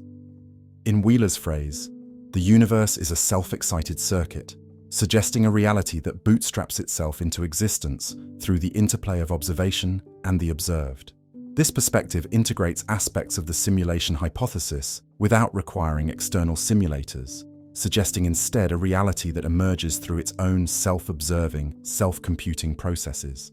Whether we ultimately live in a designed simulation, a self-computing universe, or something else entirely? The simulation hypothesis challenges us to reconsider our most basic assumptions about reality. It suggests that what we experience as physical matter might be more fundamentally understood as information, that consciousness might be more central to reality than traditionally assumed, and that our universe might have purpose or design, not in a traditional religious sense, but in the technological sense of being a created environment with specific parameters and objectives. The simulation hypothesis thus represents a convergence of ancient philosophical questions about the nature of reality with cutting-edge thinking about computation, consciousness, and cosmology. It offers a framework for understanding reality that transcends traditional dichotomies between materialism and idealism, between science and philosophy, between the physical and the mental. In doing so, it opens new possibilities for conceptualizing our place in the cosmos and the fundamental nature of existence itself. But if our reality isn't a simulation in the conventional sense, a program running on hardware in a higher reality, might it still be a kind of projection or representation of a more fundamental reality? This brings us to another fascinating possibility, that our three-dimensional universe might be a holographic projection of information encoded on a two-dimensional surface, the holographic principle. Like the simulation hypothesis, this view suggests that what we experience as solid three-dimensional reality might be more accurately understood as information structured in ways that create the appearance of materiality and dimensionality, not a simulation running on external hardware, but a projection of information from one dimensional framework to another within our own cosmos. While the simulation hypothesis suggests our reality might be a program running on some external computational substrate, another equally mind-bending possibility has emerged from the frontiers of theoretical physics. Our three-dimensional universe, with all its vast cosmic structures and intricate quantum fields, might actually be a holographic projection of information encoded on a two-dimensional surface. This concept, known as the holographic principle, doesn't require external simulators or higher realities, yet it similarly challenges our fundamental understanding of space, time, and materiality, suggesting that the solid, three-dimensional world we experience might be more accurately understood as a projection of information structured in fewer dimensions. The holographic principle originated in the study of black holes, those cosmic objects so massive and dense that nothing, not even light, can escape their gravitational pull once passing their event horizon. In the 1970s, physicist Jacob Bekenstein discovered something remarkable about black holes. Their entropy, a measure of information content, appears proportional not to their volume, as one might expect for a three-dimensional object, but to their surface area. This insight was further developed by Stephen Hawking, who showed that black holes emit radiation, now called Hawking radiation, and gradually evaporate over time, raising profound questions about what happens to the information contained in objects that fall into them. The black hole information paradox, as it came to be known, created a crisis in physics. Quantum mechanics requires that information cannot be destroyed, yet black holes seem to destroy the information contained in anything they consumed. After decades of theoretical work, a resolution began to emerge. Perhaps the information isn't actually lost, but is preserved on the black hole's event horizon, the two-dimensional boundary surrounding the black hole. This would mean that everything that falls into a black hole leaves its informational fingerprint encoded on the surface, with nothing truly lost. This insight led theoretical physicist Gerard 't Hooft to propose in 1993 that the entire universe might operate according to a similar principle. He suggested that all the information contained in a volume of space could be represented as information encoded on the boundary of that region. Leonard Susskind, another pioneering theoretical physicist, further developed this concept, formalizing what we now call the holographic principle, the idea that a region of space and everything inside it can be fully described by information encoded on its boundary surface. The name holographic principle comes from the analogy with optical holograms, those remarkable photographic films that, when illuminated, project three-dimensional images despite being two-dimensional themselves. In a conventional hologram, interference patterns encoded on a flat film can recreate the appearance of a three-dimensional object when appropriate light passes through.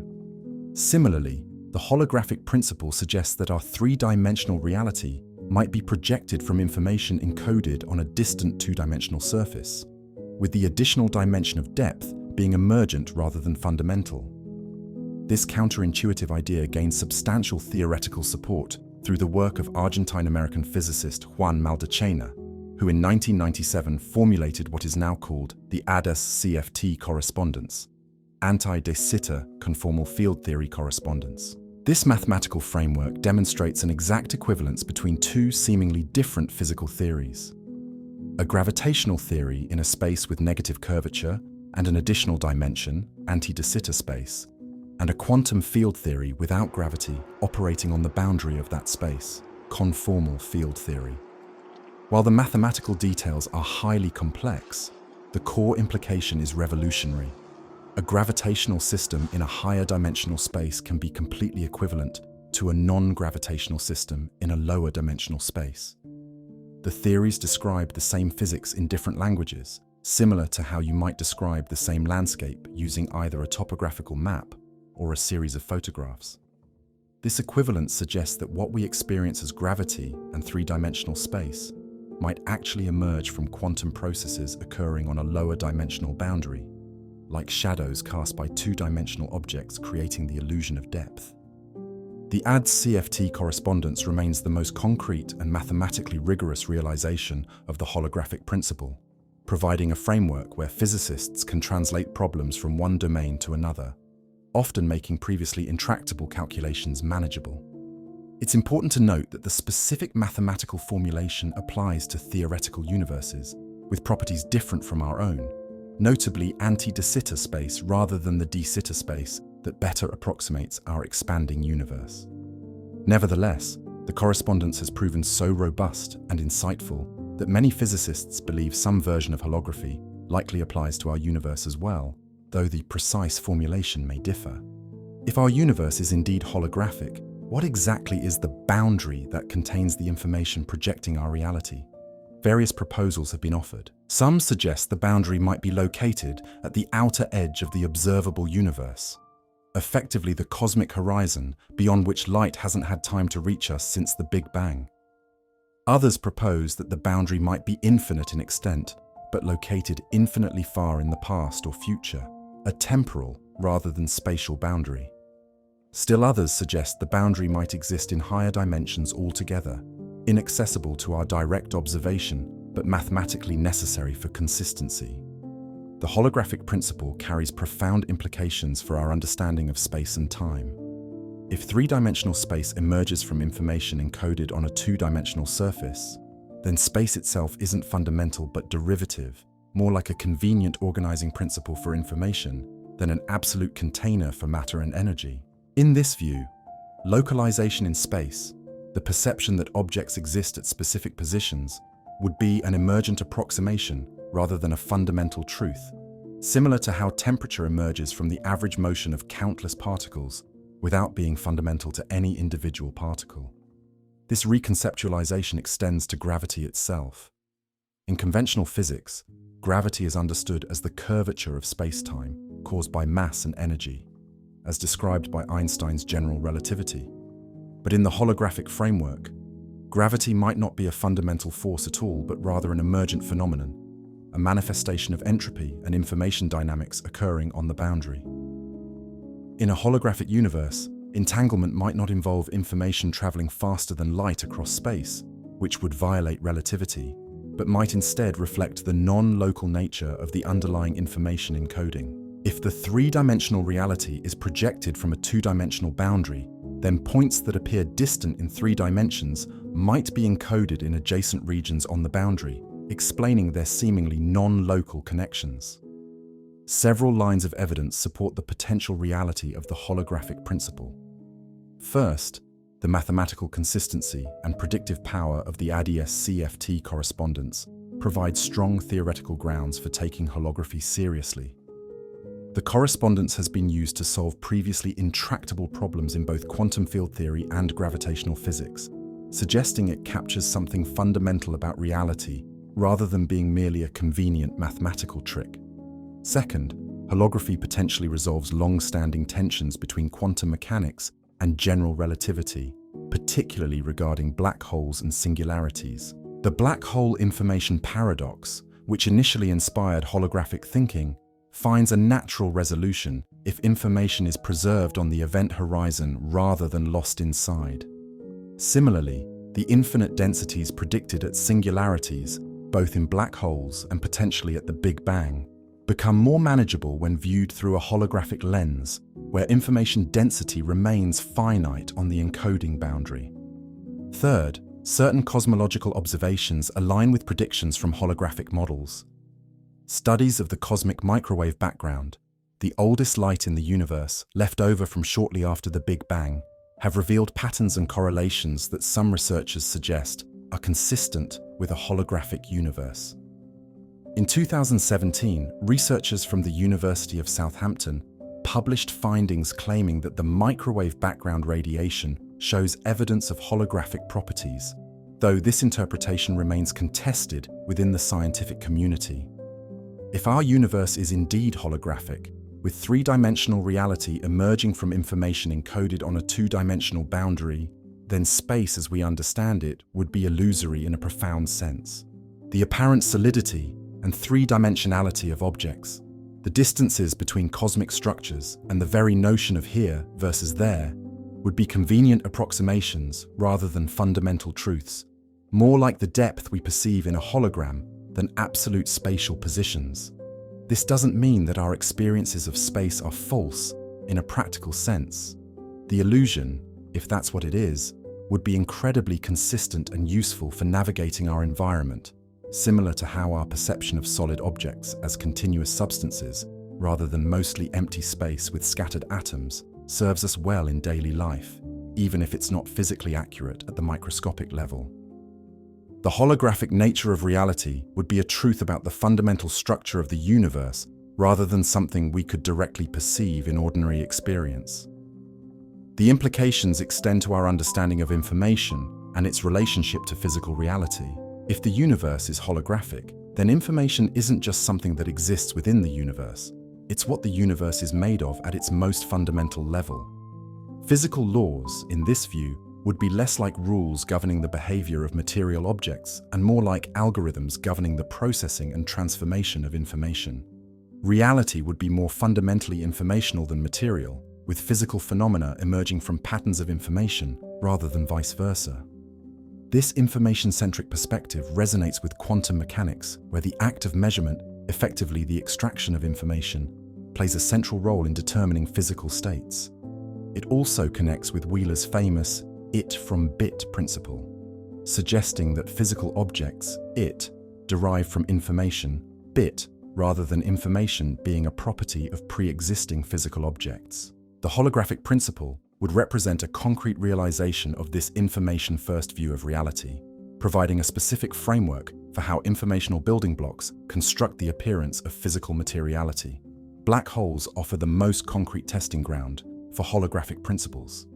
According to holography, the maximum amount of information that can be contained in a region of space is proportional to the area of its boundary, divided by the Planck area, the smallest meaningful unit of area in quantum gravity, rather than to its volume. This creates a maximum information capacity fundamentally different from what we'd expect in a truly three-dimensional universe. Black holes appear to saturate this information bound. They're the most informationally dense objects possible, containing the maximum information allowed in their volume according to their surface area. This information limit has implications beyond black holes. If applied universally, it suggests that any sufficiently dense concentration of information would collapse into a black hole. Essentially, you can't squeeze more information into a region than its boundary area allows without gravitational collapse. This places fundamental limits on the information processing capacity of any physical system, including theoretical future computers or even brains, with implications for artificial intelligence, consciousness, and the ultimate limits of knowledge. The holographic principle also has intriguing connections to quantum gravity, the still unfinished project of reconciling quantum mechanics with general relativity. Many approaches to quantum gravity, including string theory and loop quantum gravity, incorporate holographic aspects. In these frameworks, the discrete nature of space at the Planck scale, about 10 to the negative 35 meters, isn't fundamental, but emerges from more basic quantum information processes. Spacetime itself becomes an emergent phenomenon rather than a fundamental arena in which physics plays out. This emergent view of spacetime connects with philosophical questions about whether space and time are absolute containers for events, as Newton believed, or relational structures that emerge from the connections between events, as Leibniz argued. The holographic principle strongly supports the relational view, suggesting that spatial and temporal relationships emerge from more fundamental informational connections rather than existing independently of the matter and energy they contain. Even gravity, generally considered the defining force of general relativity, takes on a different character in holographic frameworks. As mentioned earlier, gravity might be an entropic force arising from the statistical behavior of quantum information rather than a fundamental force like electromagnetism. The holographic principle also offers new perspectives on the arrow of time, why time seems to flow inexorably from past to future despite the time symmetry of fundamental physical laws. In holographic models, time's directionality might emerge from the increasing entanglement of quantum information, with entropy increase, the thermodynamic arrow of time, being a manifestation of how information spreads and entangles across the fundamental encoding surface, rather than a property of three-dimensional processes. Some researchers, including theoretical physicist Fotini Markopoulou, have proposed that space-time itself might be constructed from quantum entanglement relationships, with spatial proximity reflecting the degree of quantum entanglement between systems. In this view, the three-dimensional space we experience would be a network of entanglement relationships projected from the two-dimensional boundary, with changes in these relationships manifesting as what we perceive as the flow of time and the behavior of gravity. The holographic principle has implications beyond physics, extending to our understanding of consciousness and its relationship to the physical world. If reality is fundamentally informational rather than material, and if three-dimensional space is an emergent projection rather than an absolute container, then consciousness might be better understood in terms of information processing than as a product of particular spatial arrangements of matter. Neuroscientist Carl Freisten's free energy principle, which frames consciousness in terms of prediction and information integration, aligns naturally with this holographic perspective. Several consciousness researchers, including neuroscientist and psychiatrist Giulio Tononi, developer of integrated information theory, and philosopher David Chalmers, have noted parallels between holographic principles in physics and the integrative, non-local aspects of conscious experience. While speculative, these connections suggest that the holographic nature of physical reality might be related to the seemingly holistic, unified nature of consciousness, where the whole of experience seems greater than the sum of its sensory parts. The holographic principle has even been connected to certain spiritual and mystical traditions that describe reality as illusory or projected. Western esoteric traditions like Hermeticism, with its principle as above, so below, suggest correspondences between different levels of reality, similar to how holography encodes larger patterns in smaller ones. Eastern concepts like the Buddhist emptiness, sunyata, or the Hindu Maya, cosmic illusion, resonate with the idea that solid materiality is a kind of projection rather than an absolute reality. The holographic principle gives these ancient intuitions a precise mathematical formulation within contemporary physics. Despite its theoretical elegance and growing support, the holographic principle faces significant challenges and open questions. The most obvious is the lack of direct experimental confirmation specifically tailored to test holography in our universe. While the ADS-CFT correspondence is mathematically robust, extending it to our D-Sitter universe, with positive rather than negative curvature, remains an active area of research without definitive resolution. Similarly, proposed tests using cosmic microwave background radiation or quantum entanglement patterns remain preliminary and subject to multiple interpretations. The location and nature of the proposed boundary surface also remains ambiguous for our universe. In ADS space, the boundary has a clear mathematical definition, but our expanding universe complicates this picture considerably.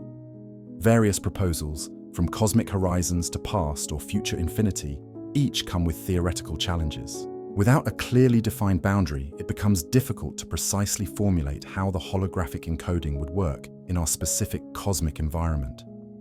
Perhaps most fundamentally, the holographic principle challenges our intuitive understanding of locality and causality, the idea that events in one location can only be influenced by other events in their past light cone.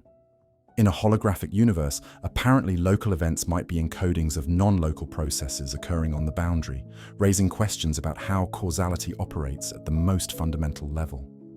Physicist Nima Arkani-Hamed and others have suggested that locality and unitarity, the conservation of quantum information, might be complementary principles that cannot be simultaneously realized in all frames of reference, a proposal that aligns with holographic thinking but requires further development. Despite these challenges, the holographic principle represents one of the most profound reconceptualizations of physical reality in modern science.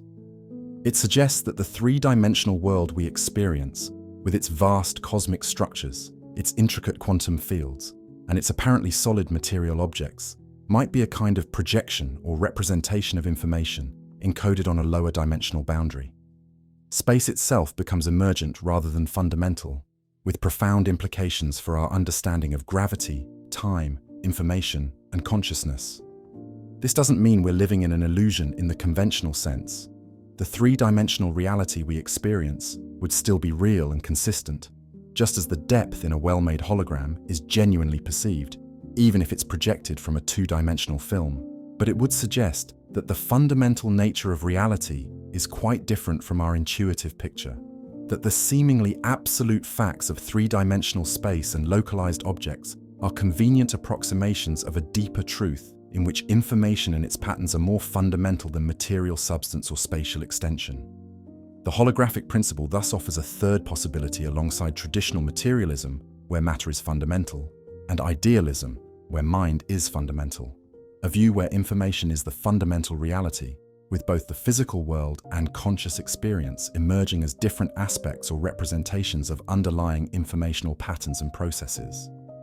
In this perspective, the apparent duality of mind and matter might dissolve into a more unified understanding of reality as essentially informational, with different levels of description corresponding to different ways of organizing and experiencing this fundamental information. Whether the universe is literally holographic in the precise sense described by current theoretical models remains an open scientific question.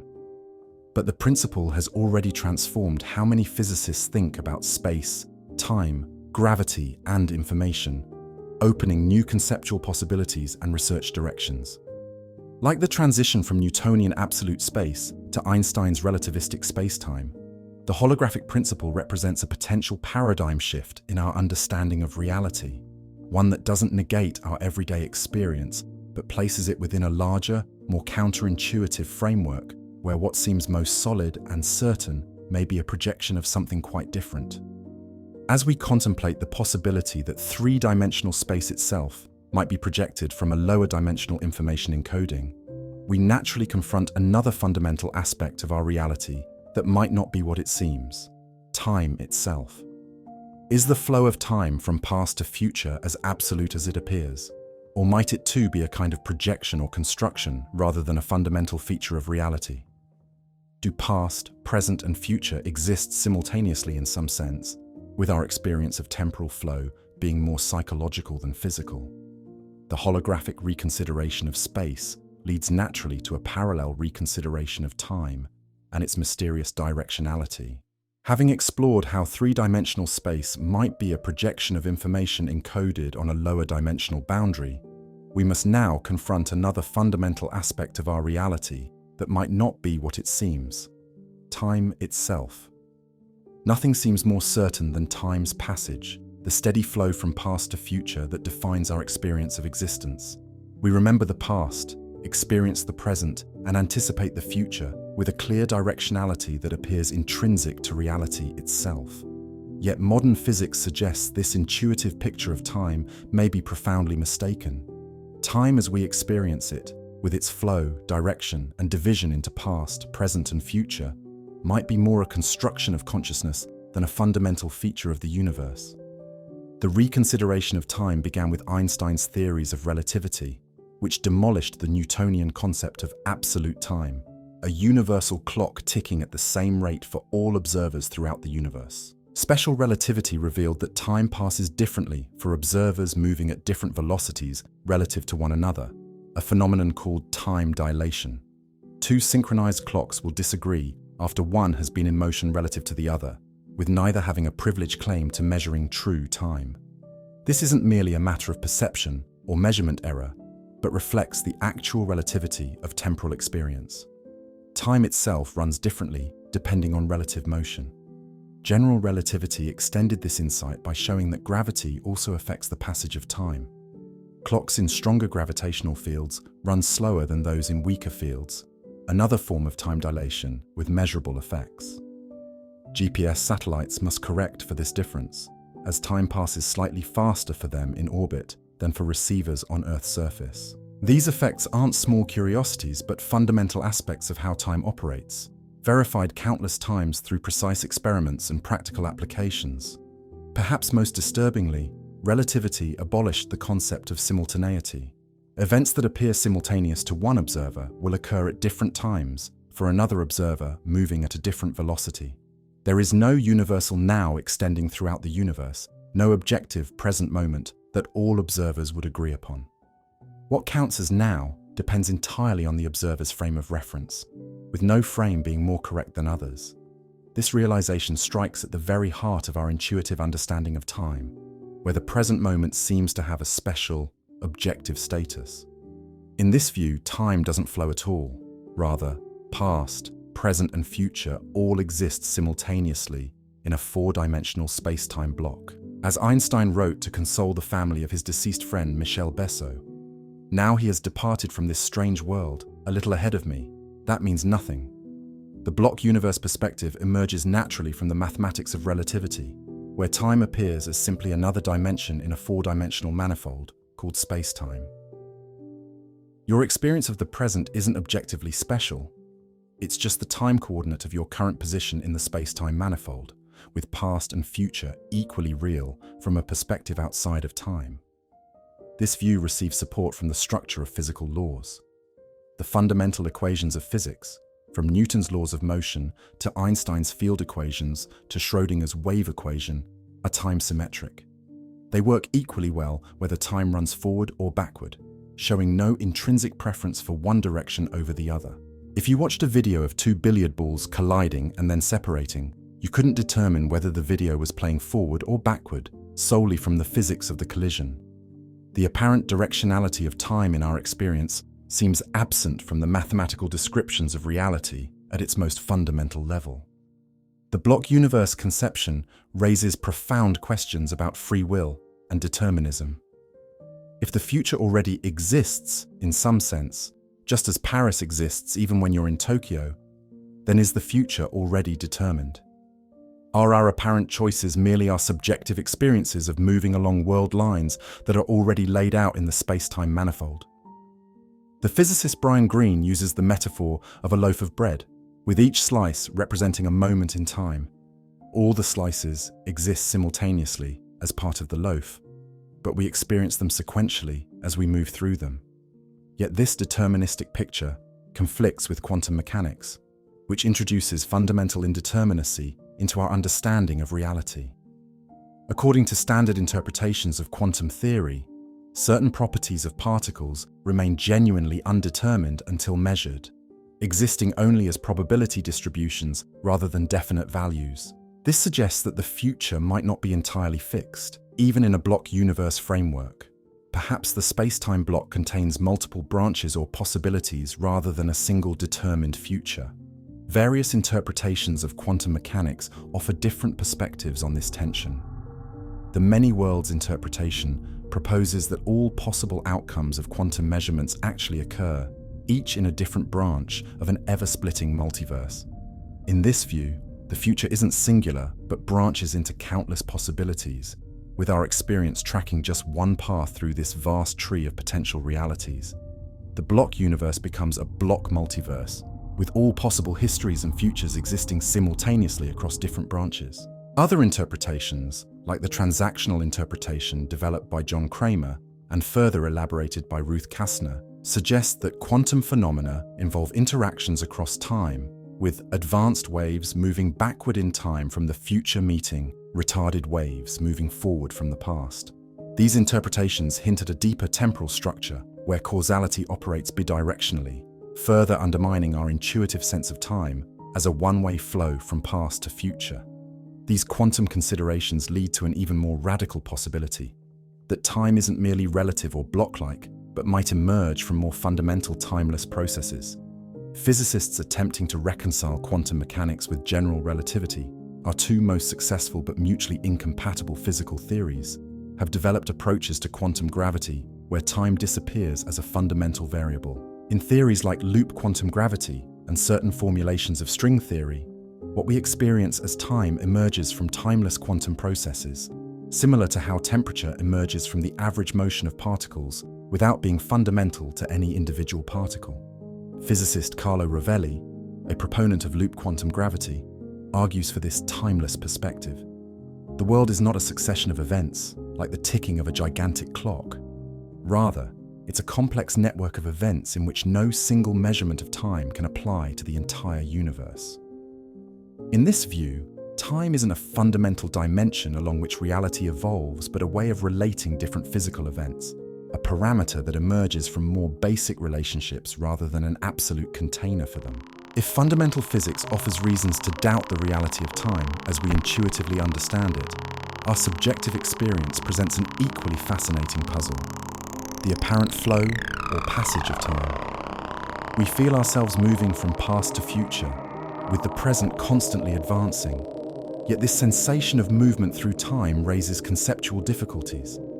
E. McTaggart noted over a century ago, if time itself is moving, then it must be moving with respect to some higher order time, a meta-time that would itself require explanation, leading to an infinite regress. Cognitive scientists and philosophers of mind suggest that this sense of temporal flow might be a construction of consciousness rather than a feature of physical reality. Our brains process information sequentially and create a narrative structure that places events in temporal relation to one another, generating the subjective experience of time passing, even if, at a fundamental physical level, there is no universal now moving from past to future. Neuroscientific research supports this constructive view of temporal experience. Experiments show that our perception of temporal sequence often differs from the actual timing of sensory inputs. The brain frequently reorders events to create a coherent narrative, sometimes even placing later sensory inputs before earlier ones in our conscious experience, if that makes causal sense. What we experience as a smooth, continuous flow of time is actually a series of discrete processing moments that our brains stitch together into an apparently seamless progression. David Eagleman's experiments demonstrate that the perceived duration of an experience can vary dramatically depending on emotional state, novelty, attention, and other factors unrelated to objective time.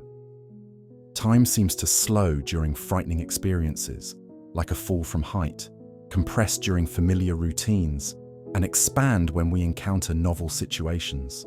These variations reveal how malleable our temporal perception really is, less a direct tracking of physical time than a constructed experience shaped by various cognitive and emotional factors. If our sense of temporal flow is largely constructed by consciousness, how can we explain time's apparent directionality? The fact that eggs break but never unbreak, coffee cools but never spontaneously heats up, and we remember the past but not the future. This directionality, known as time's arrow, seems to contradict the time symmetry of fundamental physical laws. The resolution to this paradox lies in thermodynamics, specifically the concept of entropy, a measure of disorder or randomness in a physical system. The second law of thermodynamics states that the total entropy of an isolated system always increases over time or, at minimum, remains constant. This provides a thermodynamic arrow of time pointing in the direction of increasing entropy. A broken egg has higher entropy than an intact one. A cup of coffee in thermal equilibrium with its environment has higher entropy than a hot cup in a cool room. These processes happen spontaneously in one direction, but not the other, because the reverse would decrease entropy, violating the second law. Ludwig Boltzmann, who formalized statistical mechanics in the 19th century, connected this macroscopic arrow of time to microscopic probability. There are simply many more ways for a system to be disordered than ordered, so random changes almost always lead toward greater disorder. A broken egg can arrange its molecules in vastly more configurations than an intact egg, making the transition from intact to broken overwhelmingly more probable than the reverse, even though both directions are compatible with the underlying physical laws. This probabilistic explanation connects the arrow of time to initial conditions. If the early universe had remarkably low entropy, high order, as cosmological evidence suggests, then the subsequent evolution toward higher entropy establishes time's arrow. Beyond thermodynamics, several other arrows of time appear in different domains. The cosmological arrow points in the direction of universal expansion, with space itself stretching and galaxies moving apart rather than contracting. The radiative arrow differentiates between outgoing waves, like ripples expanding on a pond, and incoming waves, like ripples converging to a point, with the former far more common in our experience. The causal arrow runs from causes to effects rather than vice versa, and the psychological arrow points in the direction in which we remember the past but not the future. Remarkably, these various arrows appear aligned. They all point in the same temporal direction.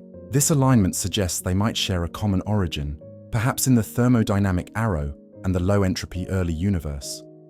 Alternatively, some might be more fundamental than others, with certain arrows emerging from others rather than all having independent origins. The relationships among these different temporal asymmetries remain an active area of research and philosophical debate. The psychological arrow of time, our subjective sense that the past is fixed while the future remains open to influence, connects to deeper questions about memory, anticipation, and the structure of consciousness. We remember the past but not the future because memory formation parallels the thermodynamic arrow. It involves creating records, neural patterns, that persist over time, a process that increases entropy. Remembering the future would require records to spontaneously form before the events they record, violating the second law. Yet some phenomena appear to challenge this clean division between determined past and open future. Quantum physics presents situations where future events seem to influence past ones. The delayed choice quantum eraser experiment, for instance, appears to show that measurements made after a particle has already passed through a detection apparatus can determine whether that particle behaved as a wave or a particle during its earlier journey. While various interpretations exist, some physicists argue that such experiments reveal retroactive causation, effects preceding their causes in certain quantum contexts. These quantum temporal anomalies extend to the phenomenon of quantum entanglement, where separated particles maintain instantaneous correlations regardless of distance. Some interpretations suggest that these correlations involve information traveling backward in time from one measurement to the common origin point of the entangled particles, then forward to the other measurement, creating an apparent spooky action at a distance without violating relativistic speed limits. Physicist John Wheeler proposed the concept of delayed choice experiments to explore these temporal peculiarities.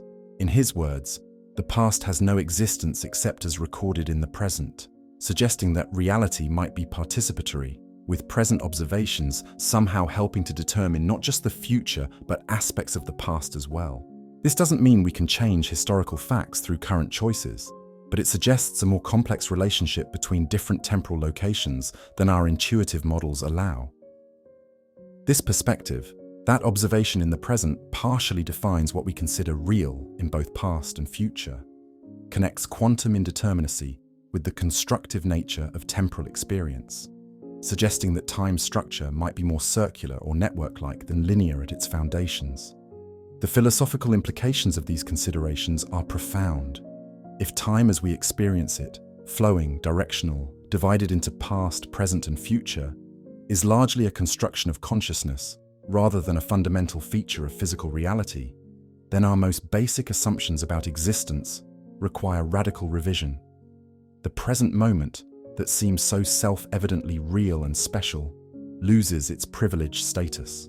The past isn't gone, nor the future not yet real in any absolute sense. These temporal locations simply occupy different positions in the four-dimensional manifold of space-time, with our experience creating the illusion of movement through this static structure. This perspective transforms our understanding of mortality and finitude. If all moments exist equally in the block universe, then the moments of our lives don't cease to exist when we die. They remain eternally present in their proper locations in space-time. As physicist Brian Greene puts it, death is not the erasure of our existence from the space-time map.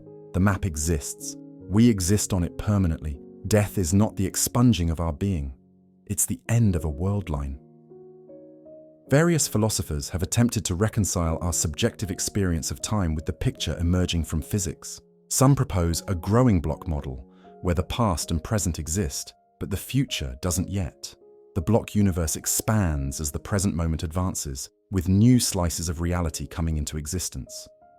These compromise positions face serious conceptual and scientific challenges, however. The growing block model reintroduces an absolute present moment that seems incompatible with relativity's abolition of universal simultaneity. The moving spotlight view fails to explain what causes the spotlight to move, and with respect to what metatime this movement occurs. Most physicists and philosophers of time find the full block universe model, with its counterintuitive but internally consistent denial of temporal flow, more compatible with our best physical theories. The nature of time also connects to questions about causality and determinism. If causes must precede their effects, as our intuition suggests, then time's structure constrains the possible causal relationships in the universe. But if time itself is emergent rather than fundamental, or if quantum processes involve bidirectional temporal influences, then causality might be more complex than our classical models allow. Certain interpretations of quantum mechanics explicitly incorporate bidirectional causality, with influences flowing from future to past, as well as past to future. These bidirectional models raise the possibility of causal loops, situations where an effect serves as the cause of its own cause, creating a circular causality with no clear beginning or end. While such loops seem paradoxical from our everyday perspective, they're compatible with the mathematics of certain relativistic and quantum mechanical systems. The grandfather paradox of time travel, where you travel back in time and prevent your grandfather from meeting your grandmother, thereby preventing your own birth and time travel journey, represents the paradigmatic causal loop, with various proposed resolutions suggesting how reality might accommodate such apparent contradictions. Some resolutions invoke the Novikov self-consistency principle, which states that events on a closed time-like curve, a path through space-time that returns to its starting point in both space and time, must be consistent. You can travel to the past, but you cannot change it in ways that would prevent your journey. Others appeal to the many worlds interpretation, suggesting that time travel would involve moving to a different branch of the multiverse rather than changing your own timeline. Still others propose that the mathematics of quantum mechanics naturally prevents paradoxical outcomes through interference effects that reduce the probability of self-contradictory scenarios to zero. Physicist Julian Barber takes these ideas further, arguing in his book The End of Time that time doesn't exist at all as a fundamental reality. Instead, what exists is a vast configuration space, which he calls Plutonia, containing every possible arrangement of matter in the universe. Our experience of temporal sequence emerges from the relationships between these configurations, which contain records of other configurations, like memories and historical evidence. Time, in this view, is a way of organizing these relationships rather than an independent dimension along which reality evolves. Other physicists, including Lee Smolin and Carlo Rovelli, argue for a relational view of time, where temporal relationships emerge from interactions between physical systems rather than existing as an absolute background. In Rovelli's words, time is the measure of change, not an independent entity. Different systems might experience different effective times based on their specific interactions, with no universal time governing all processes. This perspective aligns with relativity's demonstration that time is observer-dependent, while extending this insight to suggest that time might be entirely reducible to relationships between events rather than existing independently of them. These various approaches, block universe, emergent time, relational time, timeless physics, represent different attempts to reconcile the apparent flow of subjective temporal experience with the static, timeless, or relative picture emerging from fundamental physics. While they differ in important details, they converge on a profound insight. Time, as we intuitively understand it, with its flow from past to future and its division into distinct temporal zones, appears to be more a construction of consciousness than a fundamental feature of physical reality.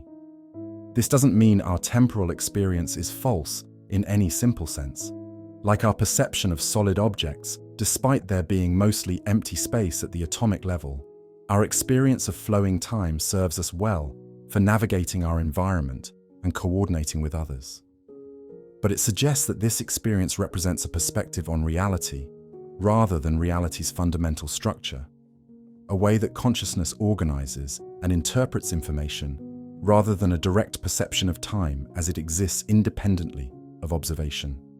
The illusion of time's flow, if that's what it is, connects to broader questions about the relationship between mind and reality.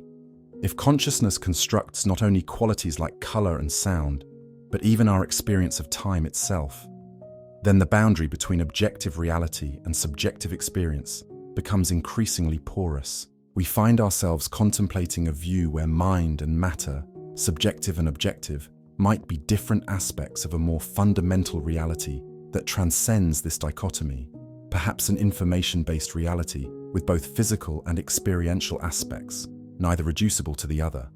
This reconsideration of time leads naturally to questions about the spatial dimension that, combined with time, creates the space-time manifold of relativistic physics. If time isn't fundamentally what it seems, might the same be true of space itself? Is the universe actually infinite in spatial extent, as some cosmological models suggest? Or might space too be an emergent property rather than a fundamental container, perhaps even a kind of illusion constructed from more basic principles? The illusion of time opens the door to reconsidering the nature of space and its apparent boundlessness. Having questioned time's fundamental reality, we now turn to an equally profound question about the spatial dimension of our universe. Is it truly infinite in extent, or is its apparent vastness a kind of mirage, a perspective illusion or emergent property rather than a fundamental feature of reality?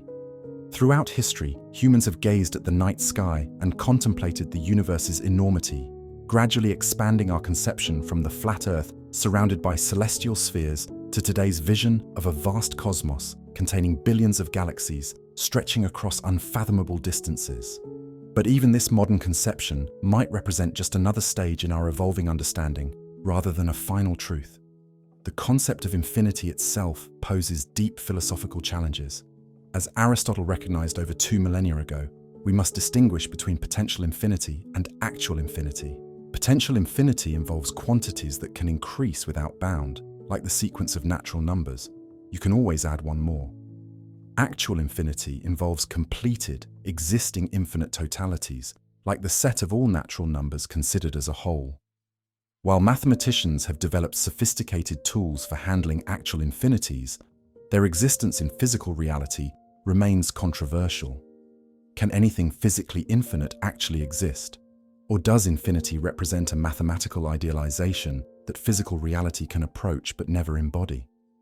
Cosmology offers several models for the universe's spatial extent, with different implications for its finiteness or infinity.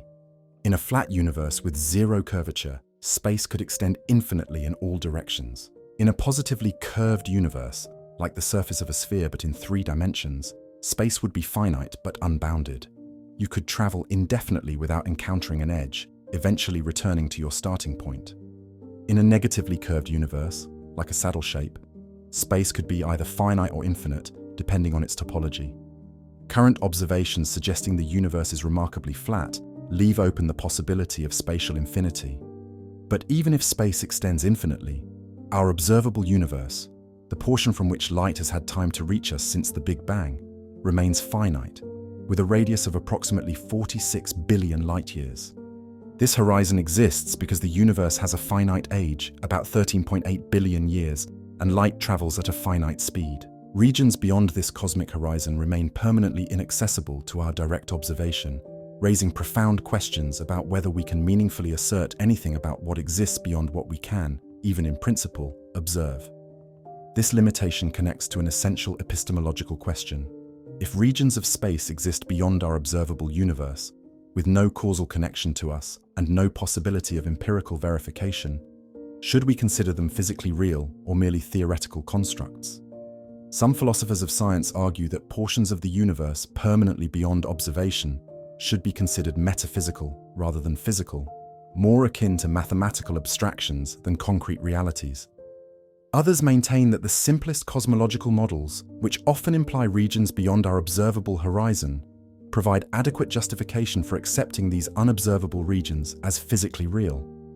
The multiverse concept further complicates this picture. Various scientific frameworks, including eternal inflation, string theory, and the many worlds interpretation of quantum mechanics, suggest our universe might be just one of countless others, collectively forming a vast multiverse.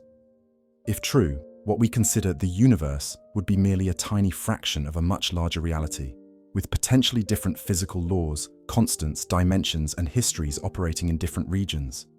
The multiverse concept transforms questions about our universe's infinity into questions about the infinity of universes themselves.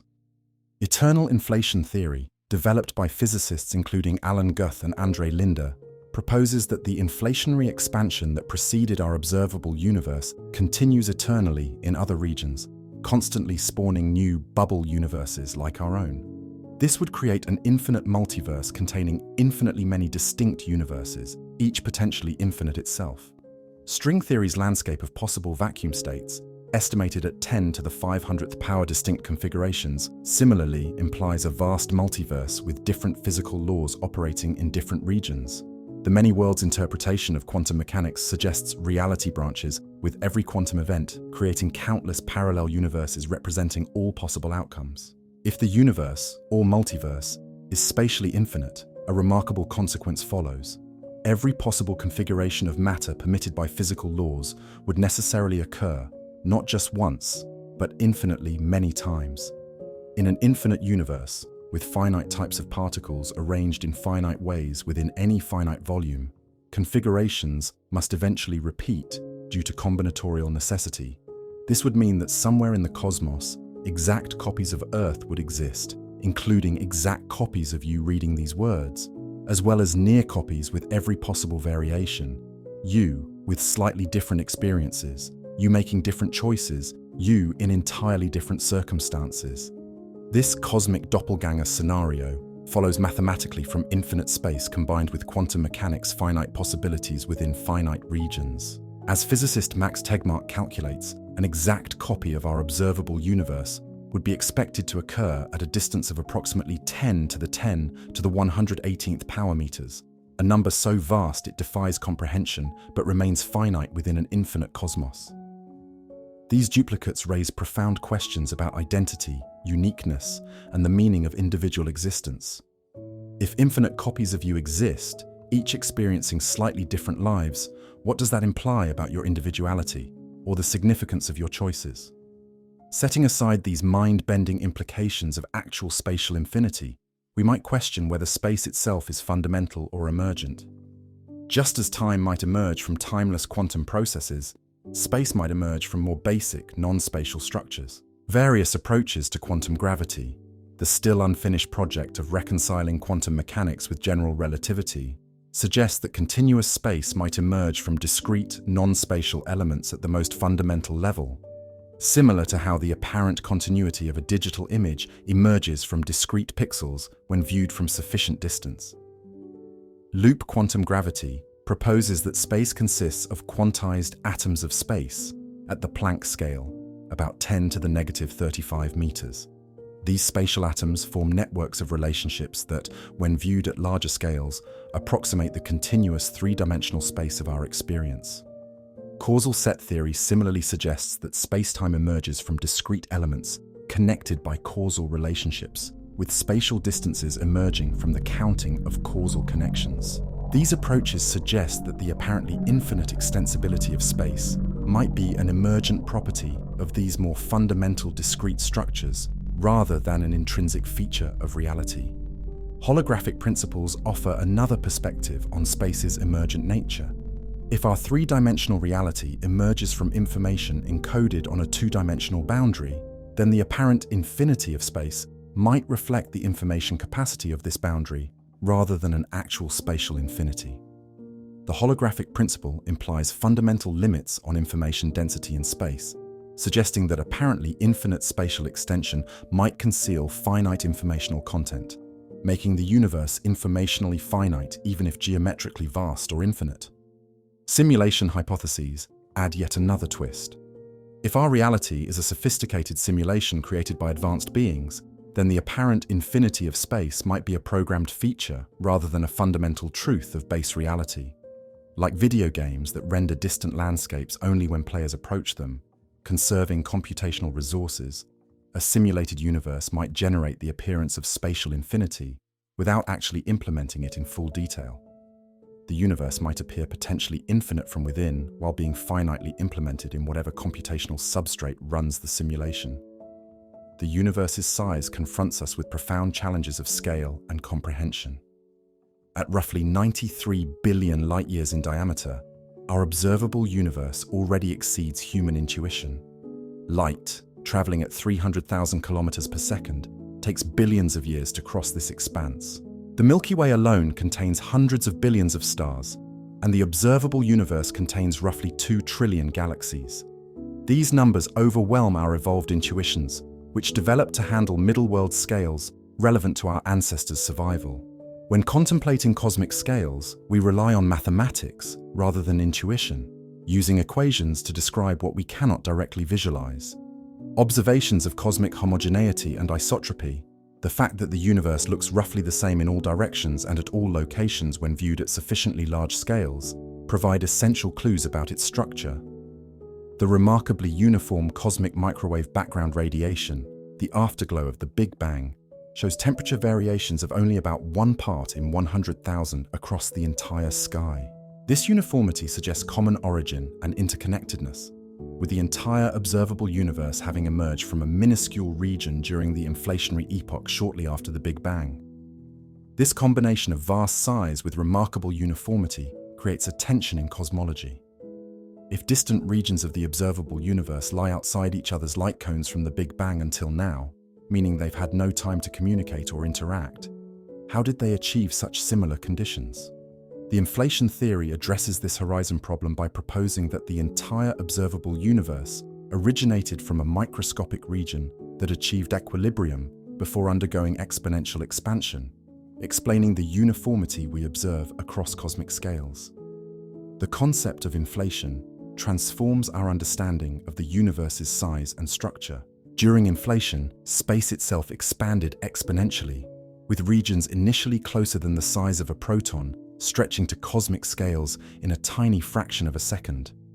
This perspective suggests that the universe's apparent vastness results less from something spreading out into pre-existing space than from space itself, stretching between objects.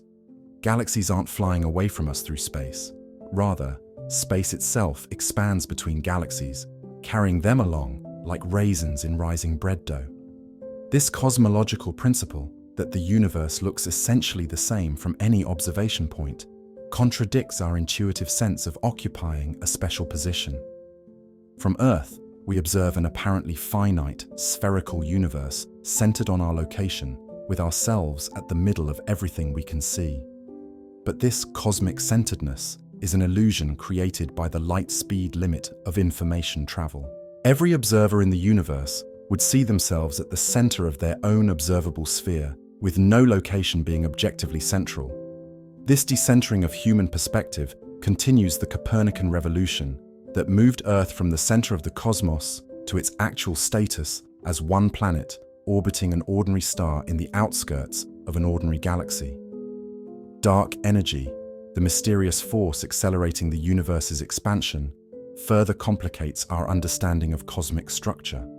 Discovered in 1998 through observations of distant supernovae, dark energy constitutes about 68% of the universe's total energy content and causes space to expand at an accelerating rate. If this acceleration continues indefinitely, the observable universe will eventually contain only our local group of galaxies, with all others receding beyond our cosmic horizon. Future civilizations would observe a much emptier cosmos than we do, with most evidence of the Big Bang and the true scale of the universe having disappeared from view. A sobering reminder of how our cosmic perspective depends on when as well as where we observe from. Beyond these considerations about the physical universe's size and structure lies the philosophical concept of possible worlds, the set of all logically possible ways reality could be. Modal realists like philosopher David Lewis argue that all logically possible worlds exist in the same sense that our world exists, creating a multiverse not of physical universes, but of possibilities. While distinct from scientific multiverse theories, this philosophical perspective raises similar questions about infinity, reality, and our place within a potentially limitless landscape of possibilities. These considerations about cosmic infinity connect to ancient philosophical questions about the absolute versus the relational nature of space. Newton conceived space as an absolute container, a fixed, infinite arena within which physical events occur. Leibniz argued instead for a relational view, where space consists solely of the relationships between objects, with no independent existence apart from these relationships. Einstein's general relativity vindicated aspects of Leibniz's view by showing that space-time is dynamic and relational, shaped by the matter and energy it contains, rather than providing a fixed background for them. If space is relational rather than absolute, then questions about its infinity take on a different character. The universe's spatial extent would depend on the relationships between objects rather than on some pre-existing spatial container. This perspective aligns with certain quantum gravity approaches where space emerges from more fundamental relational structures. A question potentially answerable in finite terms, even if the geometrical representation of these relationships extends indefinitely. The concept of infinity also connects to questions about the universe's information content. While space might extend indefinitely, the information density of the universe appears finite due to quantum limits.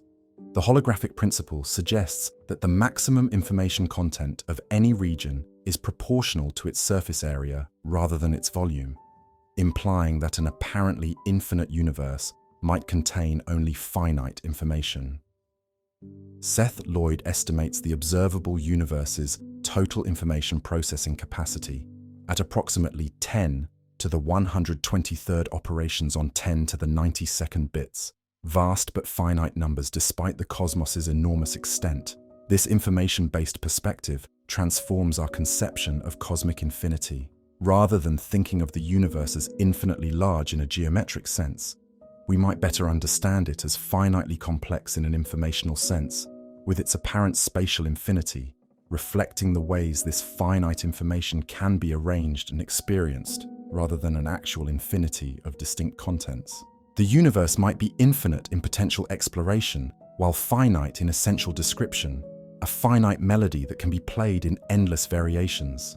Such considerations lead naturally to anthropic reasoning about our place in this vast or infinite cosmos. The anthropic principle notes that our observations of the universe are inevitably conditioned by the requirement that the universe be compatible with our existence as observers.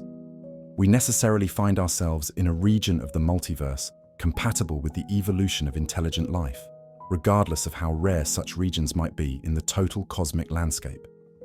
This observational selection effect helps explain apparent fine-tuning in physical constants, while reminding us that our cosmic perspective is inevitably biased by our status as biological observers evolved in particular conditions. The universe's possible infinity raises profound existential questions about meaning and significance. If the cosmos is truly infinite, containing endless repetitions of every possibility, what meaning can we attribute to our apparently unique experiences and choices? Conversely, if the universe is finite, a rare bubble of structure and complexity in an otherwise inhospitable cosmos, does this enhance or diminish the significance of conscious experience within it? Cosmologist Brian Greene suggests that cosmic vastness might simultaneously magnify our insignificance on cosmic scales, while heightening the preciousness of consciousness as a rare phenomenon within that vastness. Regardless of whether the universe is literally infinite, Its observable portion already so far exceeds human intuition that additional vastness adds little to our existential predicament. We already know that our individual lives represent an infinitesimal fraction of cosmic space and time, that we occupy no privileged position, and that the universe's structure and evolution follow patterns indifferent to human concerns. The philosophical challenge of cosmic vastness doesn't fundamentally change whether the universe contains 100 billion galaxies or infinitely many. Either way, we confront the tension between objective cosmic insignificance and the subjective significance of conscious experience. Perhaps the most profound insight from considering cosmic infinity is the realization that the universe isn't a fixed, objective container for reality, but a concept that evolves as our understanding deepens. What ancient cultures understood as the universe differs dramatically from medieval conceptions, which in turn differ from early modern, 20th century, and contemporary models. Each cosmological revolution hasn't merely expanded our conception of the universe, but transformed it qualitatively, suggesting that our current notions, even of an infinite multiverse, likely represent intermediate stages rather than final truths, might represent a false dichotomy based on concepts that will eventually be superseded. Just as Einstein's spacetime superseded Newton's absolute space, future frameworks might reconceive the very notions of space, extension, and infinity in ways we cannot currently formulate. The infinity of the universe might be neither simple geometric extension nor pure illusion, but something more subtle, perhaps an emergent property of more fundamental patterns that we're only beginning to glimpse through our most advanced theories. As we contemplate the universe's possible infinity, we naturally turn to its origin, the Big Bang that apparently marks the beginning of our cosmic history. Did the universe actually have a beginning in time, or might it have existed eternally? If it began, what caused or preceded this beginning? And what does modern cosmology tell us about the earliest moments of cosmic evolution? These questions about the universe's temporal origin complement our considerations of its spatial extent, completing our investigation of cosmic structure at the largest scales. As we gaze into the night sky, we witness not just the vastness of space, but also the depths of time. The light from distant galaxies has traveled for millions or billions of years to reach our eyes, giving us glimpses of the cosmic past. But what of the cosmic future? 8 billion years ago, will it also have an end? The question of cosmic eschatology, the ultimate fate of the universe, has fascinated scientists, philosophers, and theologians throughout human history. Our modern scientific understanding suggests several possible scenarios for how the universe might eventually conclude its grand cosmic story. For much of the 20th century, cosmologists debated whether the universe would expand forever or eventually collapse back upon itself. The answer seemed to depend on a critical value, the average density of matter in the universe. The boundary between these two possibilities, a universe with exactly the critical density, would expand ever more slowly but never quite stop, like a rocket launched at precisely escape velocity. This relatively straightforward picture changed dramatically in the late 1990s with a discovery that shocked the scientific community. Two independent teams of astronomers, studying distant supernova as cosmic distance markers, found that the expansion of the universe isn't slowing down at all. It's accelerating. Galaxies aren't just moving away from each other, they're moving away at an ever-increasing rate. The discovery of cosmic acceleration dramatically altered our understanding of the universe's fate. In this scenario, galaxies beyond our local group will eventually accelerate beyond our cosmic horizon, their light stretched to wavelengths too long to detect. Stars will exhaust their fuel and die, leaving behind cooling remnants, white dwarfs, neutron stars, and black holes. Even these remnants will eventually decay through quantum processes occurring over unimaginably long timescales, leaving a dilute soup of elementary particles separated by vast distances in an ever-expanding, ever-cooling cosmos.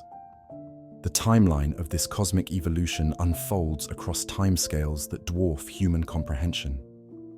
By 100 billion years, all galaxies beyond our local group will have disappeared from view, their light unable to outrace the expanding space between us.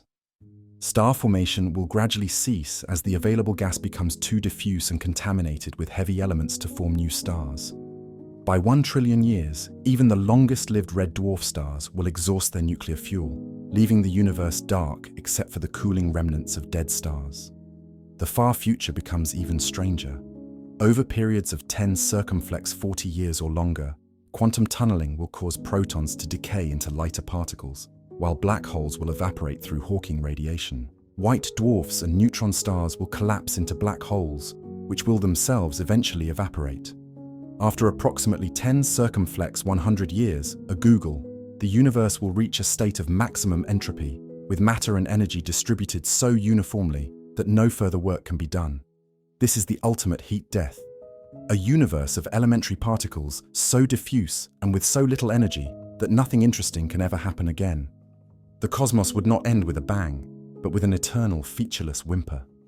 This big freeze scenario represents our current best understanding of the universe's fate, based on the observed acceleration and the assumption that dark energy maintains its current properties indefinitely.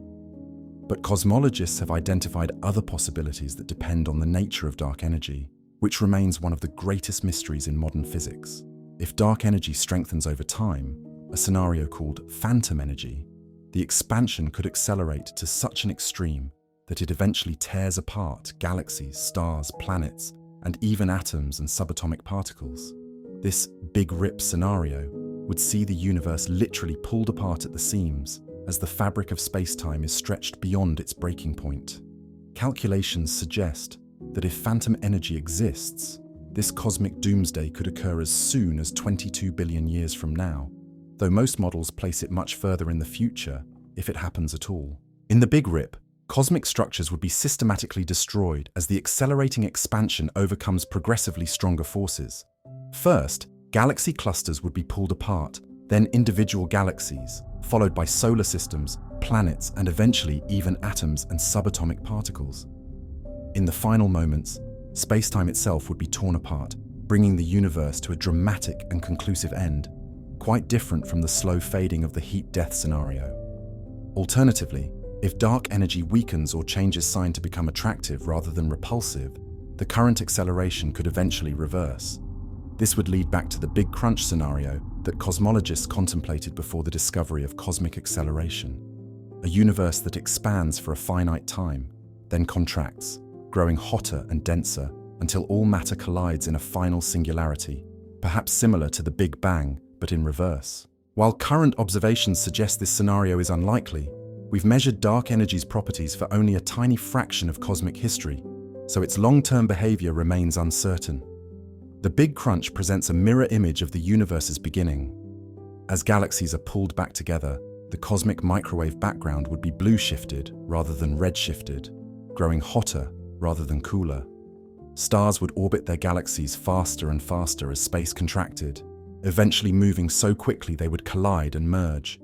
In the final stages, even atoms would be crushed as the entire universe compressed toward infinite density. Whether this compression would reach a true singularity or bounce back in a big bounce to spawn a new universe depends on quantum gravity effects that remain beyond our current understanding. Some theoretical physicists have proposed that the Big Crunch might not be the end, but rather a transition to a new phase of expansion, a cosmic rebirth. This Big Bounce concept appears in several theories, including loop quantum cosmology and some string theory models. Just as quantum effects might have prevented a true singularity at the Big Bang, similar quantum gravitational repulsion might prevent the universe from collapsing completely in a Big Crunch, causing it to rebound in a new period of expansion. If true, our universe might be just one cycle in an endless series of contractions and expansions stretching infinitely into the past and future. Another speculative scenario involves a sudden phase transition in the vacuum of space itself. Much as water can exist as solid, liquid, or gas depending on temperature and pressure, the vacuum of space might exist in different states with different energy levels. This transition would produce a bubble of new vacuum that would expand at nearly the speed of light, obliterating everything in its path as the laws of physics themselves changed within the bubble. From inside, the old universe would appear to end in an advancing wall of destruction, while from within the bubble, a new universe with different physical constants would emerge. The possibility of vacuum decay hinges on precise measurements of fundamental particles, particularly the Higgs boson and the top quark. Current measurements suggest that our vacuum is indeed metastable, though the calculated lifetime for such decay exceeds the current age of the universe by many orders of magnitude. Still, in an infinite universe, even improbable events become inevitable somewhere. The vacuum decay scenario represents less a universal end than a cosmic transition, the death of our universe but possibly the birth of another with different properties. Some cosmologists have speculated about even more exotic fates. Could the universe undergo a big slurp, where everything is consumed by artificially created microscopic black holes? Might advanced civilizations eventually harness enough energy to influence cosmic evolution through mega-engineering projects? Could the laws of physics themselves evolve over vast timescales, changing the rules of the cosmic game? While such scenarios belong more to the realm of speculation than prediction, they highlight the profound uncertainty about cosmic evolution over truly long timescales. The various cosmic doomsday scenarios also raise profound philosophical questions about meaning and purpose in an ultimately finite universe. If the cosmos is destined for either a big freeze, big rip, or big crunch, does that render all our achievements ultimately meaningless? Or does the finite nature of existence actually enhance its preciousness and value? The poet Percy Bysshe Shelley captured this sentiment in his sonnet Ozymandias, depicting the ruins of a once mighty king's statue in the desert, a reminder that even the most towering achievements eventually succumb to time. Yet some scientists and philosophers have sought cosmic hope, even in these scenarios of ultimate dissolution. The physicist Freeman Dyson speculated that intelligent life might adapt to the cooling universe by slowing its metabolism, perhaps eventually transitioning to non-biological forms better suited to the frigid conditions of the far future.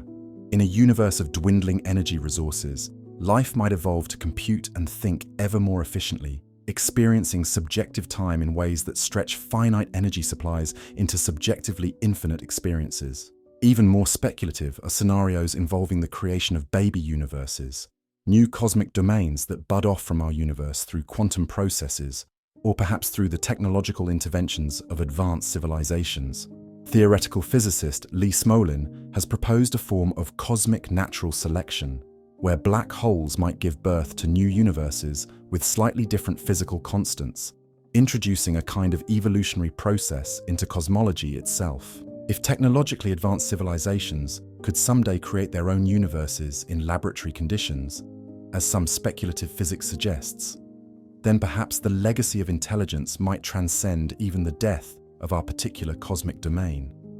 The concept of anthropic fine-tuning, the observation that many physical constants seem precisely calibrated to allow complex structures and life, has led some theorists to propose a multiverse, an ensemble of universes with different physical laws, only some of which permit the emergence of complex structures and observers. In such a multiverse, the end of any particular universe might be less significant if the larger multiverse continues to spawn new cosmic domains, some fraction of which develop the complexity needed for life and intelligence to emerge. The eternal inflation model suggests that new universe bubbles continuously form within an ever-inflating background, each with potentially different physical laws. If true, the end of our particular universe wouldn't represent the end of all reality, but merely the conclusion of one cosmic story among countless others. Our universe's fate might be analogous to the death of a single organism within a thriving ecosystem of universes, each with its own beginning, middle, and end. Recent discoveries continue to refine our understanding of the universe's fate. Precision measurements of the cosmic microwave background by the Planck satellite have confirmed that the universe is remarkably close to having exactly the critical density, poised on the boundary between open and closed geometries. Observations of distant supernovae and the large-scale structure of the cosmos continue to constrain the properties of dark energy, so far consistent with Einstein's cosmological constant, energy inherent to space itself that remains constant as the universe expands. However, the uncertainty in these measurements leaves room for dark energy to evolve over time. If dark energy strengthens, we move toward the Big Rip scenario. If it weakens, perhaps toward a Big Crunch. If it remains constant, toward the Big Freeze. Future missions like NASA's Nancy Grace Roman Space Telescope and ESA's Euclid spacecraft aim to measure dark energy's properties with unprecedented precision, potentially narrowing down the cosmic fate that awaits us. Even as we contemplate these grand cosmic endings, it's worth remembering the timescales involved. The Sun will exhaust its hydrogen fuel and begin to expand into a red giant in about 5 billion years, long before any of these universal dooms becomes relevant. Earth's oceans will boil away in about 1 billion years due to the Sun's gradually increasing luminosity. The challenges of the next century, climate change, resource depletion, technological risks, operate on timescales millions or billions of times shorter than these cosmic scenarios. From a practical perspective, humanity's immediate future depends far more on our choices in the coming decades than on the universe's ultimate fate, trillions of years hence. Nevertheless, contemplating cosmic eschatology serves an important purpose. It places our existence within the largest possible context, connecting our brief lives to the grand arc of cosmic history. It reminds us that we are not just on Earth, but of the universe, participants in a cosmic story that began long before us and will continue long after. The very atoms that form our bodies were forged in the hearts of ancient stars.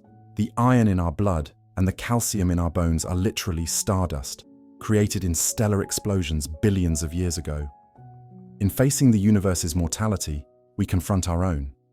Yet there is profound beauty in being part of this vast cosmic drama, even if the final act ends in darkness. As the astronomer Carl Sagan noted, we are a way for the cosmos to know itself. The universe evolved complexity sufficient to contemplate its own existence, origins, and ultimate fate. Perhaps the meaning of cosmic evolution lies not in its ending, but in the remarkable journey that allows beings like us to comprehend the universe, however fleetingly, before we too return our borrowed atoms to the cosmic cycle. The various scenarios for the universe's end, the Big Freeze, Big Rip, Big Crunch, Big Bounce, or vacuum decay, remain theoretical possibilities, not certainties. Our understanding continues to evolve as observations improve and theories advance. Future discoveries might reveal new possibilities or eliminate some current contenders. What seems increasingly certain, however, is that the universe has not just a rich history, but also a long future, a cosmic story still unfolding across timescales that dwarf human experience. As we peer into both cosmic history and cosmic destiny, we find ourselves in a privileged moment, what astronomers call the stelliferous era, when stars shine and complex structures exist. This cosmic epoch, which will last for perhaps another 100 trillion years, represents less than a blink in the potential lifetime of the universe, yet encompasses all of biological evolution and human history. Our existence coincides with this relatively brief window, when the cosmos has cooled enough for complex structures to form, but remains warm enough for stars to shine and life to flourish. Whether the universe ends in ice or fire, in a whimper or a bang, its story includes the remarkable emergence of beings capable of comprehending cosmic history and contemplating cosmic futures. We stand in the present, looking back toward the Big Bang and forward toward whatever cosmic fate awaits, participants in and witnesses to a universe coming to know itself, however temporarily. In that awareness lies something profound, a connection to the cosmos that transcends our brief individual lives and links us to both cosmic origins and cosmic destiny. Throughout our exploration of the universe's grandest mysteries, from the nature of reality and perception to the quantum realm, from consciousness to simulations, from holographic principles to the illusion of time, from infinity to cosmic beginnings and endings, we've circled around one fundamental question that lies at the heart of all others. Do we even exist? This question, seemingly absurd at first glance, emerges naturally from the paradoxes and uncertainties we've encountered on our journey. If reality is not what it seems, if matter dissolves into probability waves at the quantum level, if consciousness remains unexplained, if time and space themselves might be illusions, then what can we say with certainty about our own existence? The paradox of self-awareness presents itself as both the most obvious truth and the most profound mystery. René Descartes famously concluded, "Cogito ergo sum," I think, therefore I am. as the one certainty that could withstand his systematic doubting of all knowledge. Even if an evil demon were deceiving him about everything else, the very act of being deceived required that he exist in some form to experience the deception. This argument forms the foundation of Cartesian certainty. Whatever else may be questionable, the existence of one's own consciousness seems indubitable. We experience, therefore we are, or at least something is experiencing. Yet even this seemingly unshakable foundation raises profound questions. What exactly is this I that thinks and experiences? Is it the physical brain, the body, some ethereal soul or consciousness, or perhaps just a pattern of information processing? Modern neuroscience suggests that our sense of self, our feeling of being a unified, continuous entity persisting through time, may itself be a construction of the brain, a useful fiction created by neural processes. Studies of patients with split brain surgery, where the corpus callosum connecting the brain's hemispheres is severed, reveal what appears to be two separate consciousnesses inhabiting the same skull, raising troubling questions about the unity of self we take for granted. The ship of Theseus paradox further complicates our notion of persistent identity. If a ship has all its planks gradually replaced over time until none of the original materials remain, is it still the same ship? Similarly, the cells in our bodies are constantly dying and being replaced. Almost none of the physical materials that constituted your body 7 years ago remain today. The atoms themselves are in constant flux, their electrons existing as probability clouds rather than definite objects. At the most fundamental physical level, solid objects dissolve into patterns of energy and information. What then maintains the continuity of self through these perpetual physical changes? Memory might seem to provide an answer, creating a narrative thread that connects our past and present selves. Yet memory itself is notoriously unreliable and malleable. Studies consistently show how easily false memories can be implanted, how recollection changes each time we access a memory, and how our autobiographical narratives are constantly revised to maintain a coherent sense of self. If memories can be false or altered, what happens to the continuity of the self they supposedly maintain? Are we, in some sense, constantly reimagining who we are? The illusory nature of the self forms a central tenet in many Eastern philosophical traditions. Buddhist philosophy has long maintained the doctrine of anatta, or no self, arguing that what we perceive as a stable, independent self is actually an impermanent collection of ever-changing physical and mental processes. In the Buddhist view, recognizing this truth, that there is experience without an experiencer, is key to liberation from suffering. The Hindu concept of Maya similarly suggests that our ordinary perception of ourselves as separate permanent entities is a fundamental illusion veiling a deeper reality where all is interconnected. Western philosophy has its own tradition of questioning the self, from David Hume's observation that introspection reveals only a bundle of perceptions without any perceiving entity, to Daniel Dennett's contemporary view of consciousness as a center of narrative gravity, rather than a concrete thing. Phenomenologists like Edmund Husserl and Maurice Merleau-Ponty examined the structures of experience itself, arguing that consciousness is always consciousness of something. It exists in relation to its objects rather than as an isolated entity. Modern cognitive science has largely aligned with these philosophical insights, suggesting that the sense of self emerges from complex brain processes rather than existing as a separate entity controlling those processes. The brain appears to construct models of both the external world and itself, creating what philosopher Thomas Metzinger calls a self model that is so transparent to us that we mistake the model for reality. We don't experience the model as a model, we simply experience being a self in a world, unaware of the neural machinations creating this compelling illusion. Experiments by neuroscientists like Benjamin Libet revealed another challenging insight. Our sense of making conscious decisions may come after the brain has already initiated action. Subjects in these experiments report deciding to move their hands significantly after electrical activity in their motor cortex has already begun preparing for movement, suggesting that the conscious sense of willing an action might be a post hoc interpretation rather than the actual cause of behavior. If so, our sense of being conscious agents directing our actions may be another convincing illusion created by the brain. The question of existence becomes even more perplexing when we consider solipsism, the philosophical position that only one's own mind can be known to exist with certainty. Everything else, other minds, the physical world, the past and future, might be constructions within that single consciousness. While few philosophers seriously advocate solipsism as a practical worldview, it remains a stubborn possibility that cannot be definitively refuted. After all, everything you experience, including this very text, and any scientific evidence you might cite against solipsism, comes to you through your consciousness. You never experience the world directly, only your brain's interpretation of sensory data.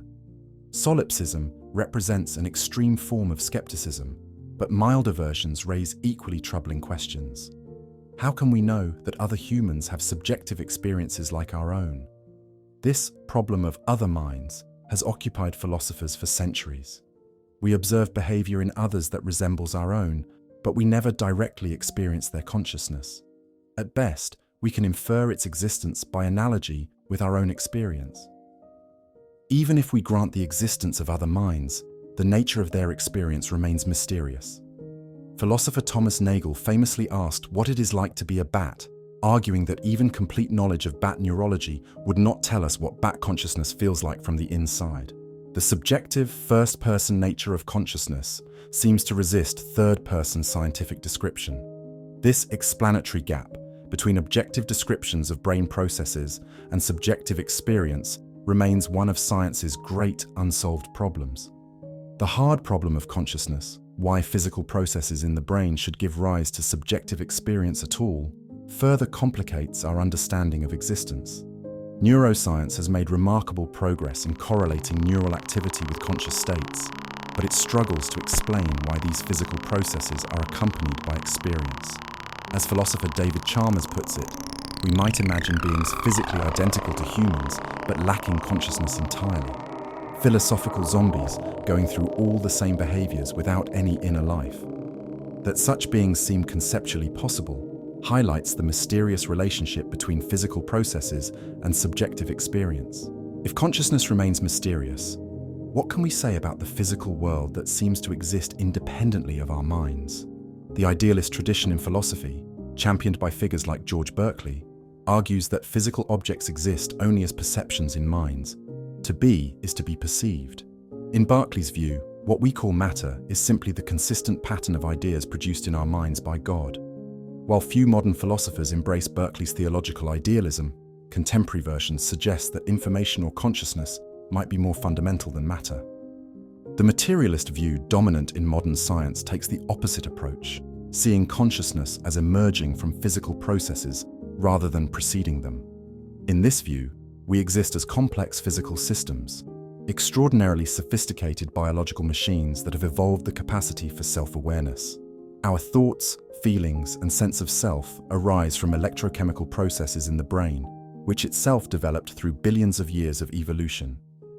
The materialist position grounds our existence firmly in the physical world, though it still struggles to explain how matter gives rise to mind.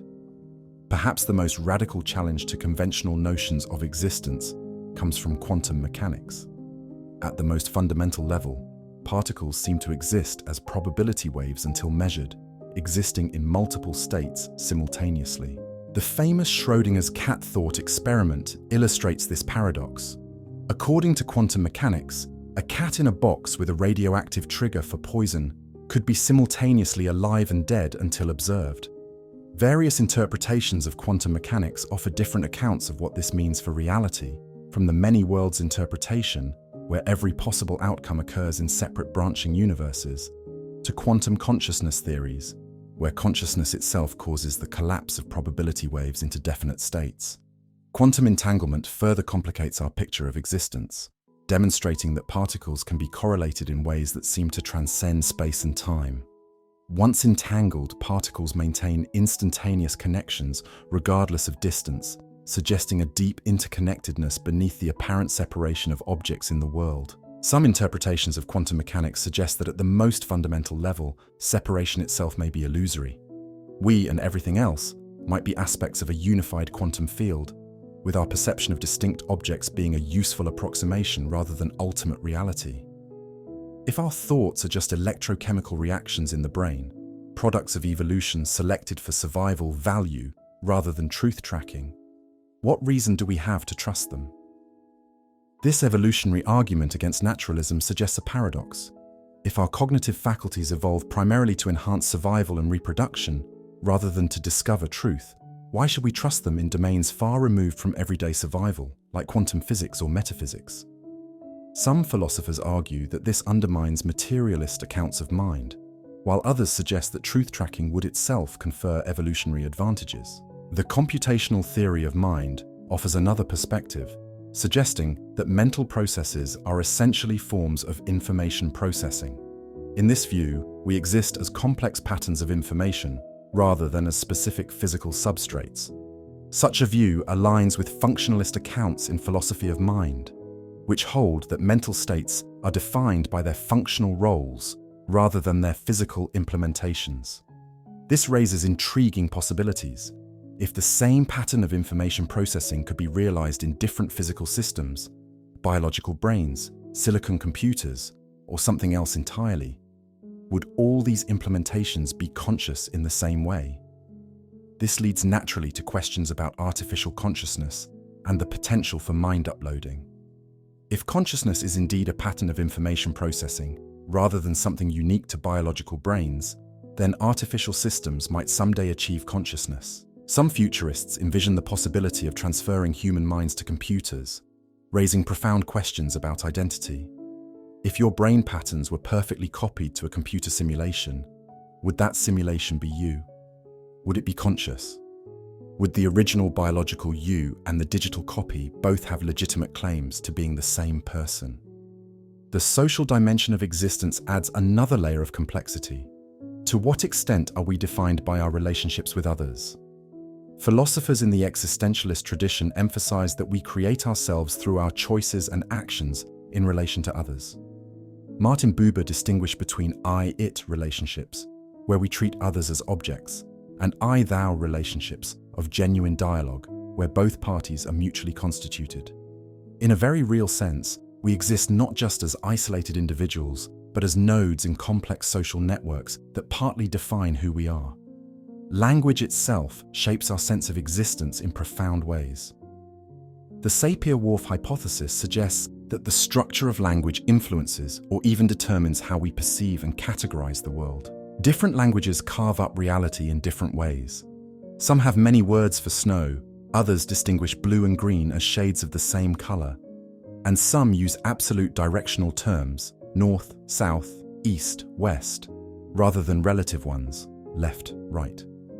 These linguistic differences may shape not just how we describe the world, but how we experience it, raising the question of whether speakers of different languages literally inhabit different experiential worlds. Our existence also unfolds within cultural frameworks that shape our understanding of self and reality. Anthropological research reveals enormous variation in how different cultures conceptualize personhood. Some traditions emphasize individual autonomy, while others see the person as fundamentally embedded in family and community relationships. Some cultures recognize multiple souls or aspects of self, while others see personhood as extending beyond the individual to include ancestors, descendants, and even non-human beings. These cultural variations remind us that our Western individualistic notion of the self is just one possible framework among many. The question of existence becomes particularly acute when we consider the finite nature of human life. Death represents the apparent cessation of personal existence, at least in its familiar form. Existentialist philosophers like Martin Heidegger argued that awareness of our mortality, being toward death, is essential for authentic existence, forcing us to confront the meaning and limitations of our being. Different religious and philosophical traditions offer various accounts of what, if anything, might persist beyond physical death, from reincarnation to resurrection to the complete cessation of personal identity. Regardless of what may or may not follow death, the fact of mortality frames our existence with inescapable finitude. We exist for a brief time against the backdrop of cosmic ages. This temporal boundedness gives urgency and poignancy to human existence that would be lacking in immortality. As the Stoic philosophers noted, contemplating our mortality can sharpen our appreciation for the gift of existence we temporarily possess.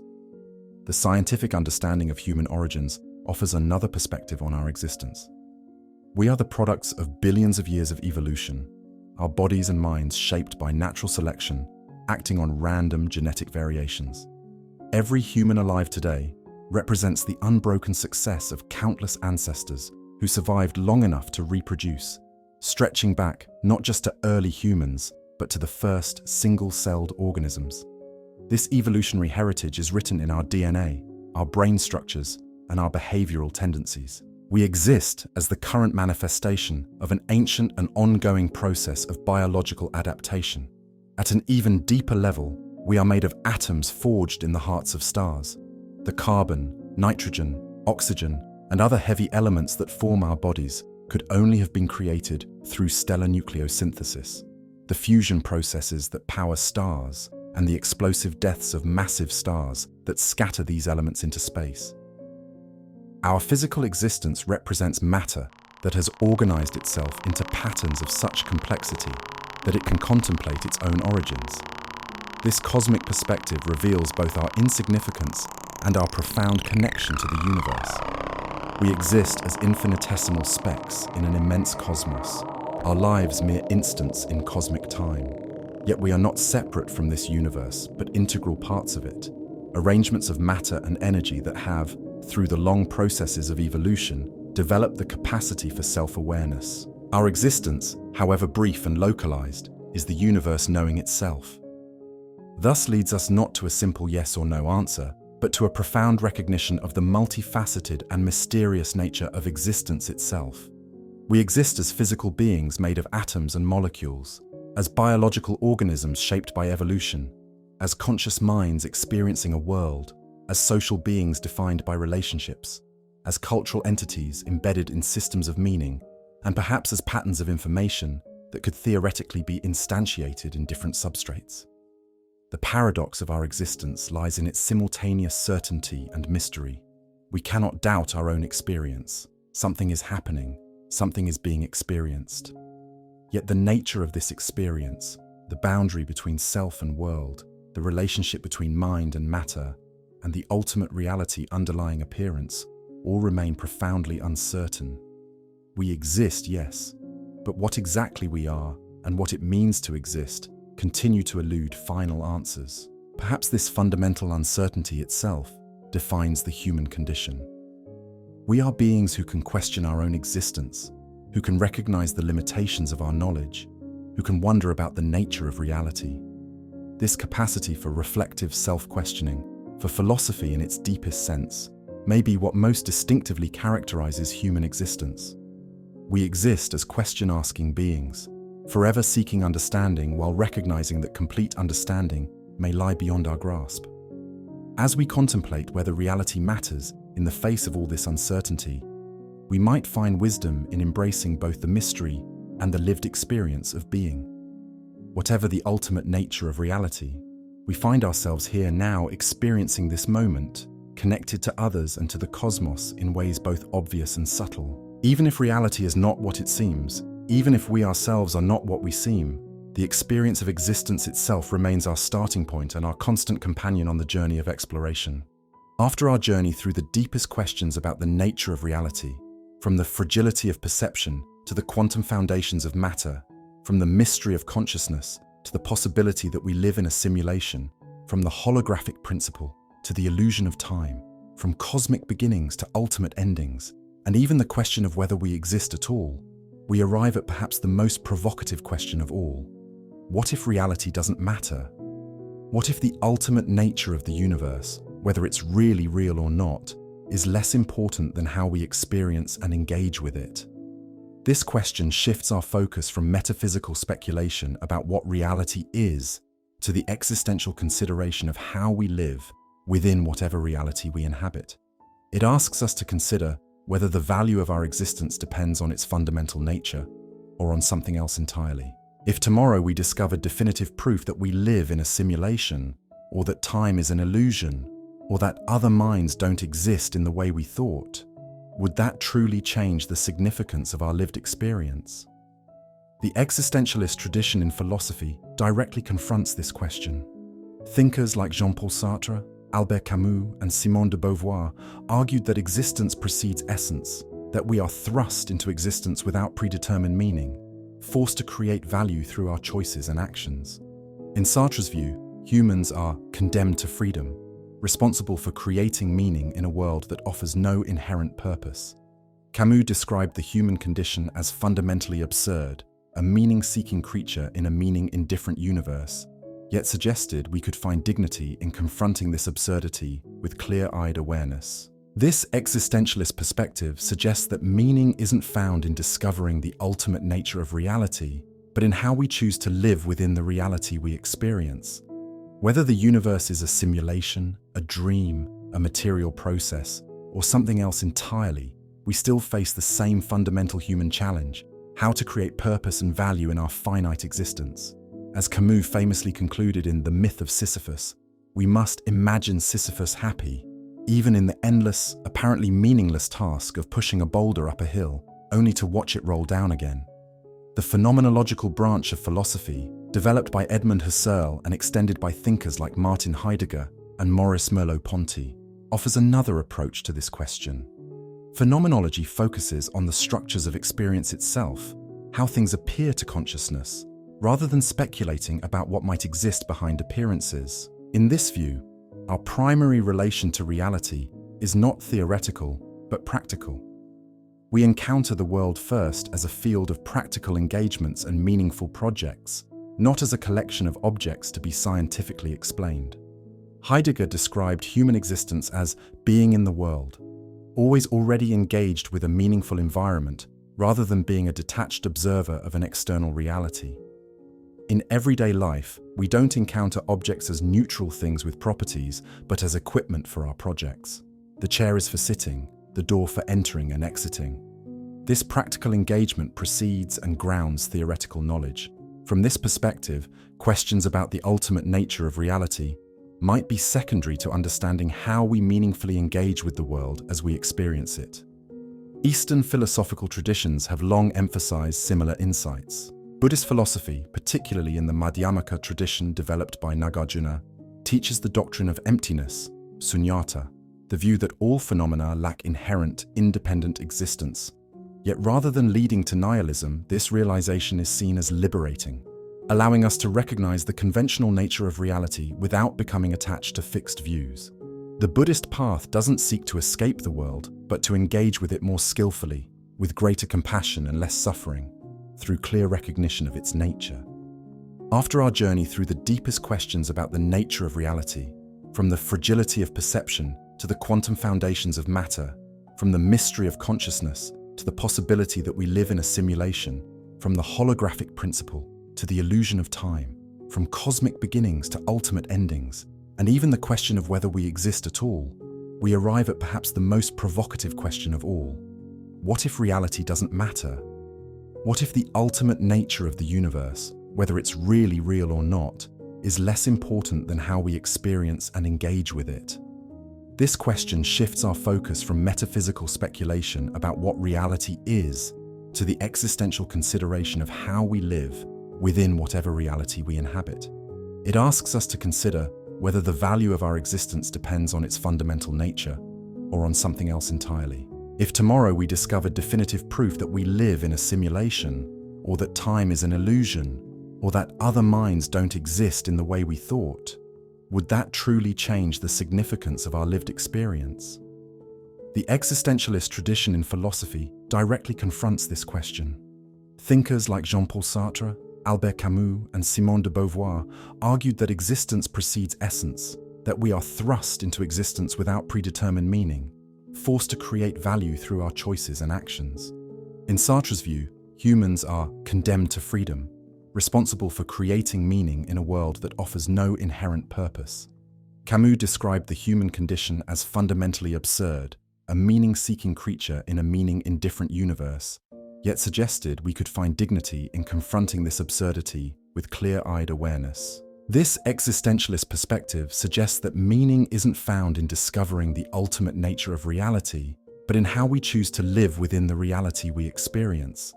Whether the universe is a simulation, a dream, a material process, or something else entirely, we still face the same fundamental human challenge: how to create purpose and value in our finite existence. As Camus famously concluded in The Myth of Sisyphus, we must imagine Sisyphus happy, even in the endless, apparently meaningless task of pushing a boulder up a hill, only to watch it roll down again. The phenomenological branch of philosophy, developed by Edmund Husserl and extended by thinkers like Martin Heidegger and Maurice Merleau-Ponty, offers another approach to this question.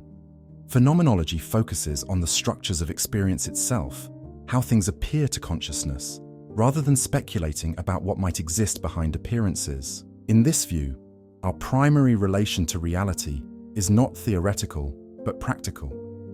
We encounter the world first as a field of practical engagements and meaningful projects, not as a collection of objects to be scientifically explained. Heidegger described human existence as being in the world, always already engaged with a meaningful environment, rather than being a detached observer of an external reality. In everyday life, we don't encounter objects as neutral things with properties, but as equipment for our projects. The chair is for sitting, the door for entering and exiting. This practical engagement precedes and grounds theoretical knowledge. From this perspective, questions about the ultimate nature of reality might be secondary to understanding how we meaningfully engage with the world as we experience it.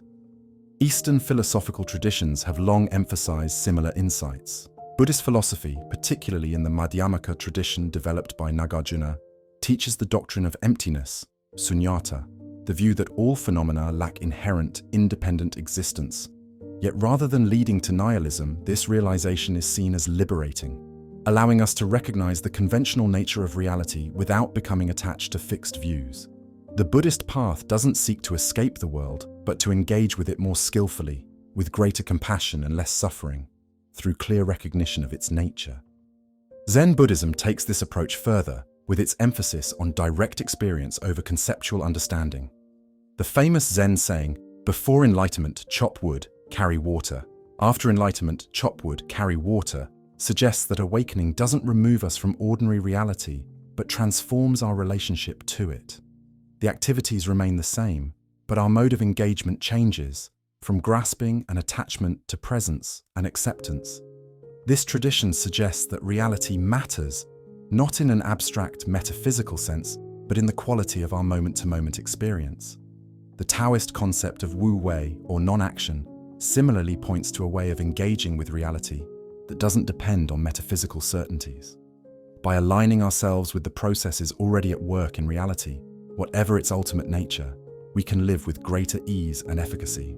They propose that wisdom lies not necessarily in resolving metaphysical uncertainties, but in developing a skillful relationship with the reality we experience, whatever its ultimate nature might be.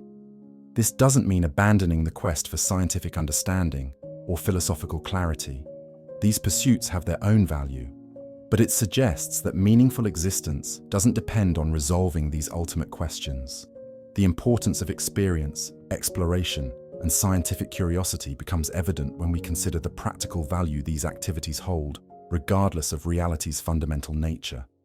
Even if we inhabit a simulation, or if time is ultimately an illusion, the process of discovering how our experience reality works, the patterns, relationships, and possibilities it contains, remains valuable. Science has transformed human life not primarily through metaphysical revelations, but through practical understanding that allows us to navigate our experienced world more effectively, whether that world is ultimately real or not.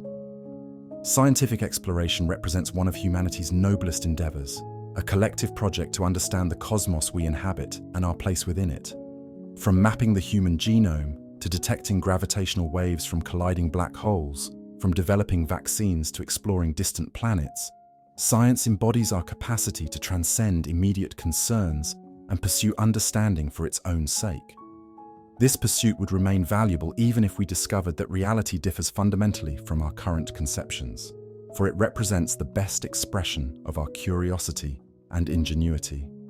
Beyond scientific understanding, artistic and creative expression offers another approach to finding meaning independent of metaphysical certainties. Art doesn't seek to describe reality objectively, but to explore and express human experience in all its richness and complexity. A poem, painting, or piece of music might capture something essential about existence that eludes scientific or philosophical description. Art creates meaning by transforming experience into forms that can be shared, allowing us to see the world through others' eyes and recognize our common humanity across differences of time, culture, and individual circumstance. Literature in particular creates worlds that don't exist in material reality, yet can profoundly affect how we understand and navigate our lives. The fictional characters of Hamlet, Anna Karenina, or Harry Potter have never existed as flesh and blood humans, yet they have shaped the emotional and moral lives of countless readers. This suggests that meaning and significance aren't limited to what is really real in some ultimate metaphysical sense, but can be found in the virtual, the fictional, and the imagined, in the realms of possibility and narrative that humans create. Play represents another domain where meaning exists independently of metaphysical reality. When children engage in imaginative play, or when adults immerse themselves in games, they temporarily inhabit alternative realities with their own rules, goals, and meanings. These play worlds are explicitly understood as constructions, yet the experiences they generate, joy, frustration, triumph, disappointment, cooperation, competition, are genuinely felt and valued. Play suggests that humans naturally create meaningful micro-realities within whatever larger reality we inhabit, finding value in the process regardless of that larger reality's ultimate nature. The realm of human relationships further illustrates how subjective meaning might outweigh objective truth in the economy of human values. The love between parent and child, between friends, or between romantic partners creates a kind of meaning that doesn't depend on metaphysical certainties. Even if consciousness is ultimately a product of physical processes in the brain, even if free will is more constrained than we intuitively believe, the experience of loving and being loved remains one of life's most profound sources of meaning. Relationships matter not because they correspond to some ultimate reality, but because they constitute the lived reality of human experience. Ethics, too, retains its importance regardless of reality's fundamental nature. Whether we live in a material universe governed by physical law, a simulation run by advanced intelligences, or something else entirely, we still face choices about how to treat others and what kind of life to lead. Eludes definitive answers.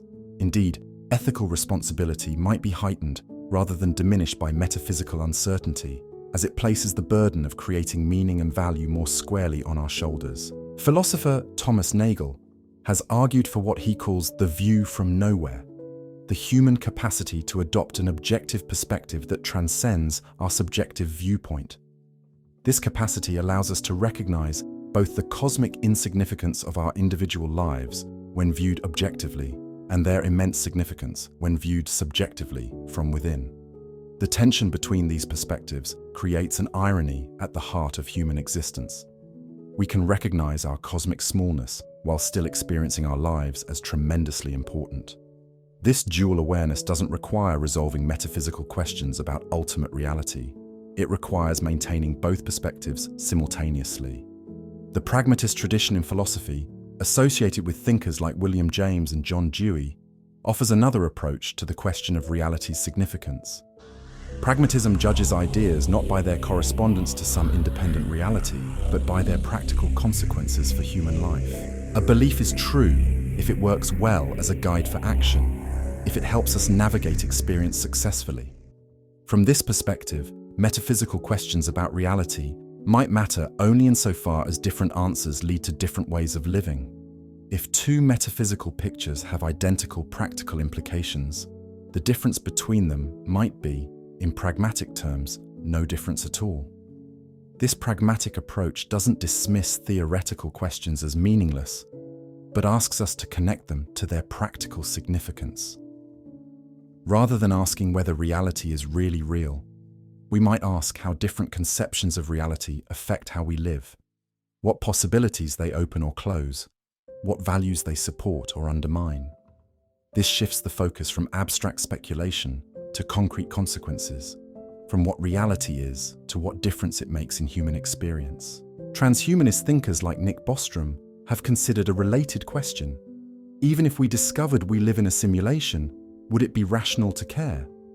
One approach suggests that we should care about whatever is causally upstream of our experiences, the ultimate source of the reality we inhabit, since changes at that level could affect everything we value.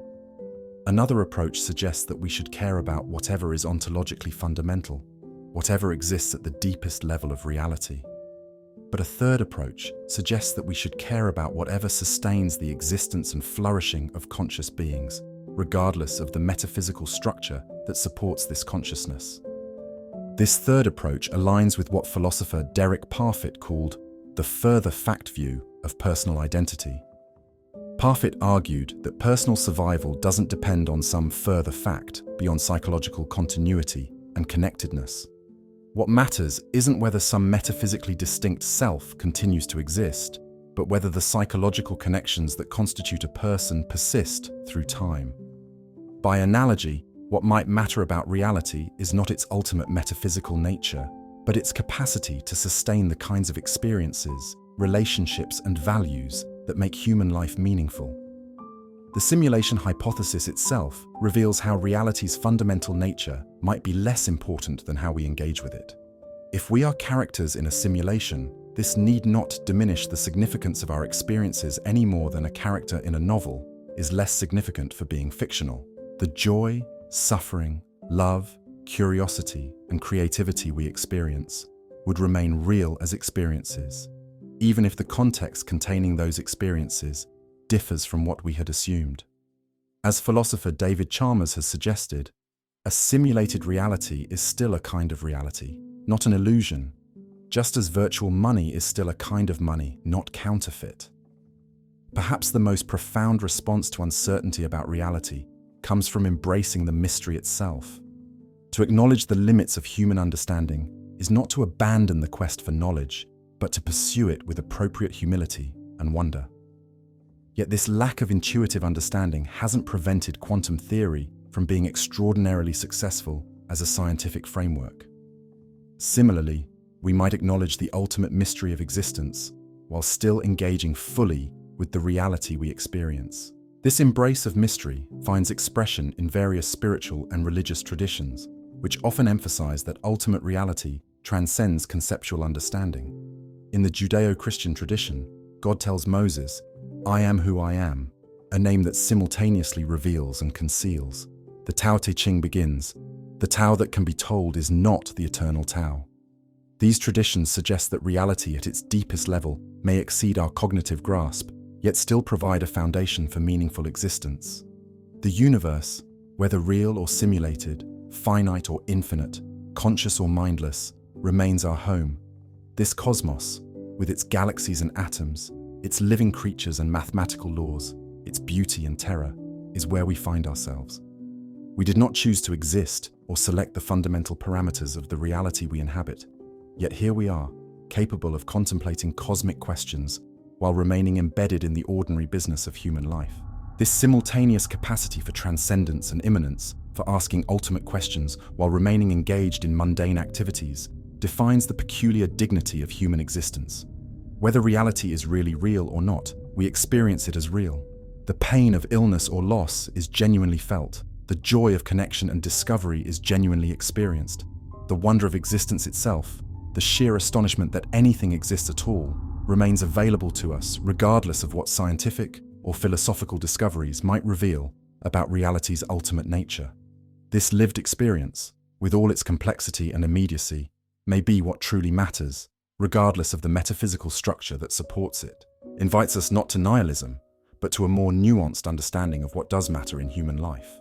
It suggests that meaning isn't found primarily in abstract metaphysical truths, but in the quality of our engagement with existence, in how we treat others, in what we create and discover, in the depth and authenticity of our experiences, and in the wisdom we develop through confronting the mystery of being. Perhaps what matters most is not whether the universe is actually real, but how fully we participate in the astonishing gift of consciousness, whatever its source or ultimate nature might be. This exploration of reality's deepest mysteries returns us finally to the lived reality of the present moment, to the world as we experience it, with all its complexity, uncertainty, beauty, and challenge.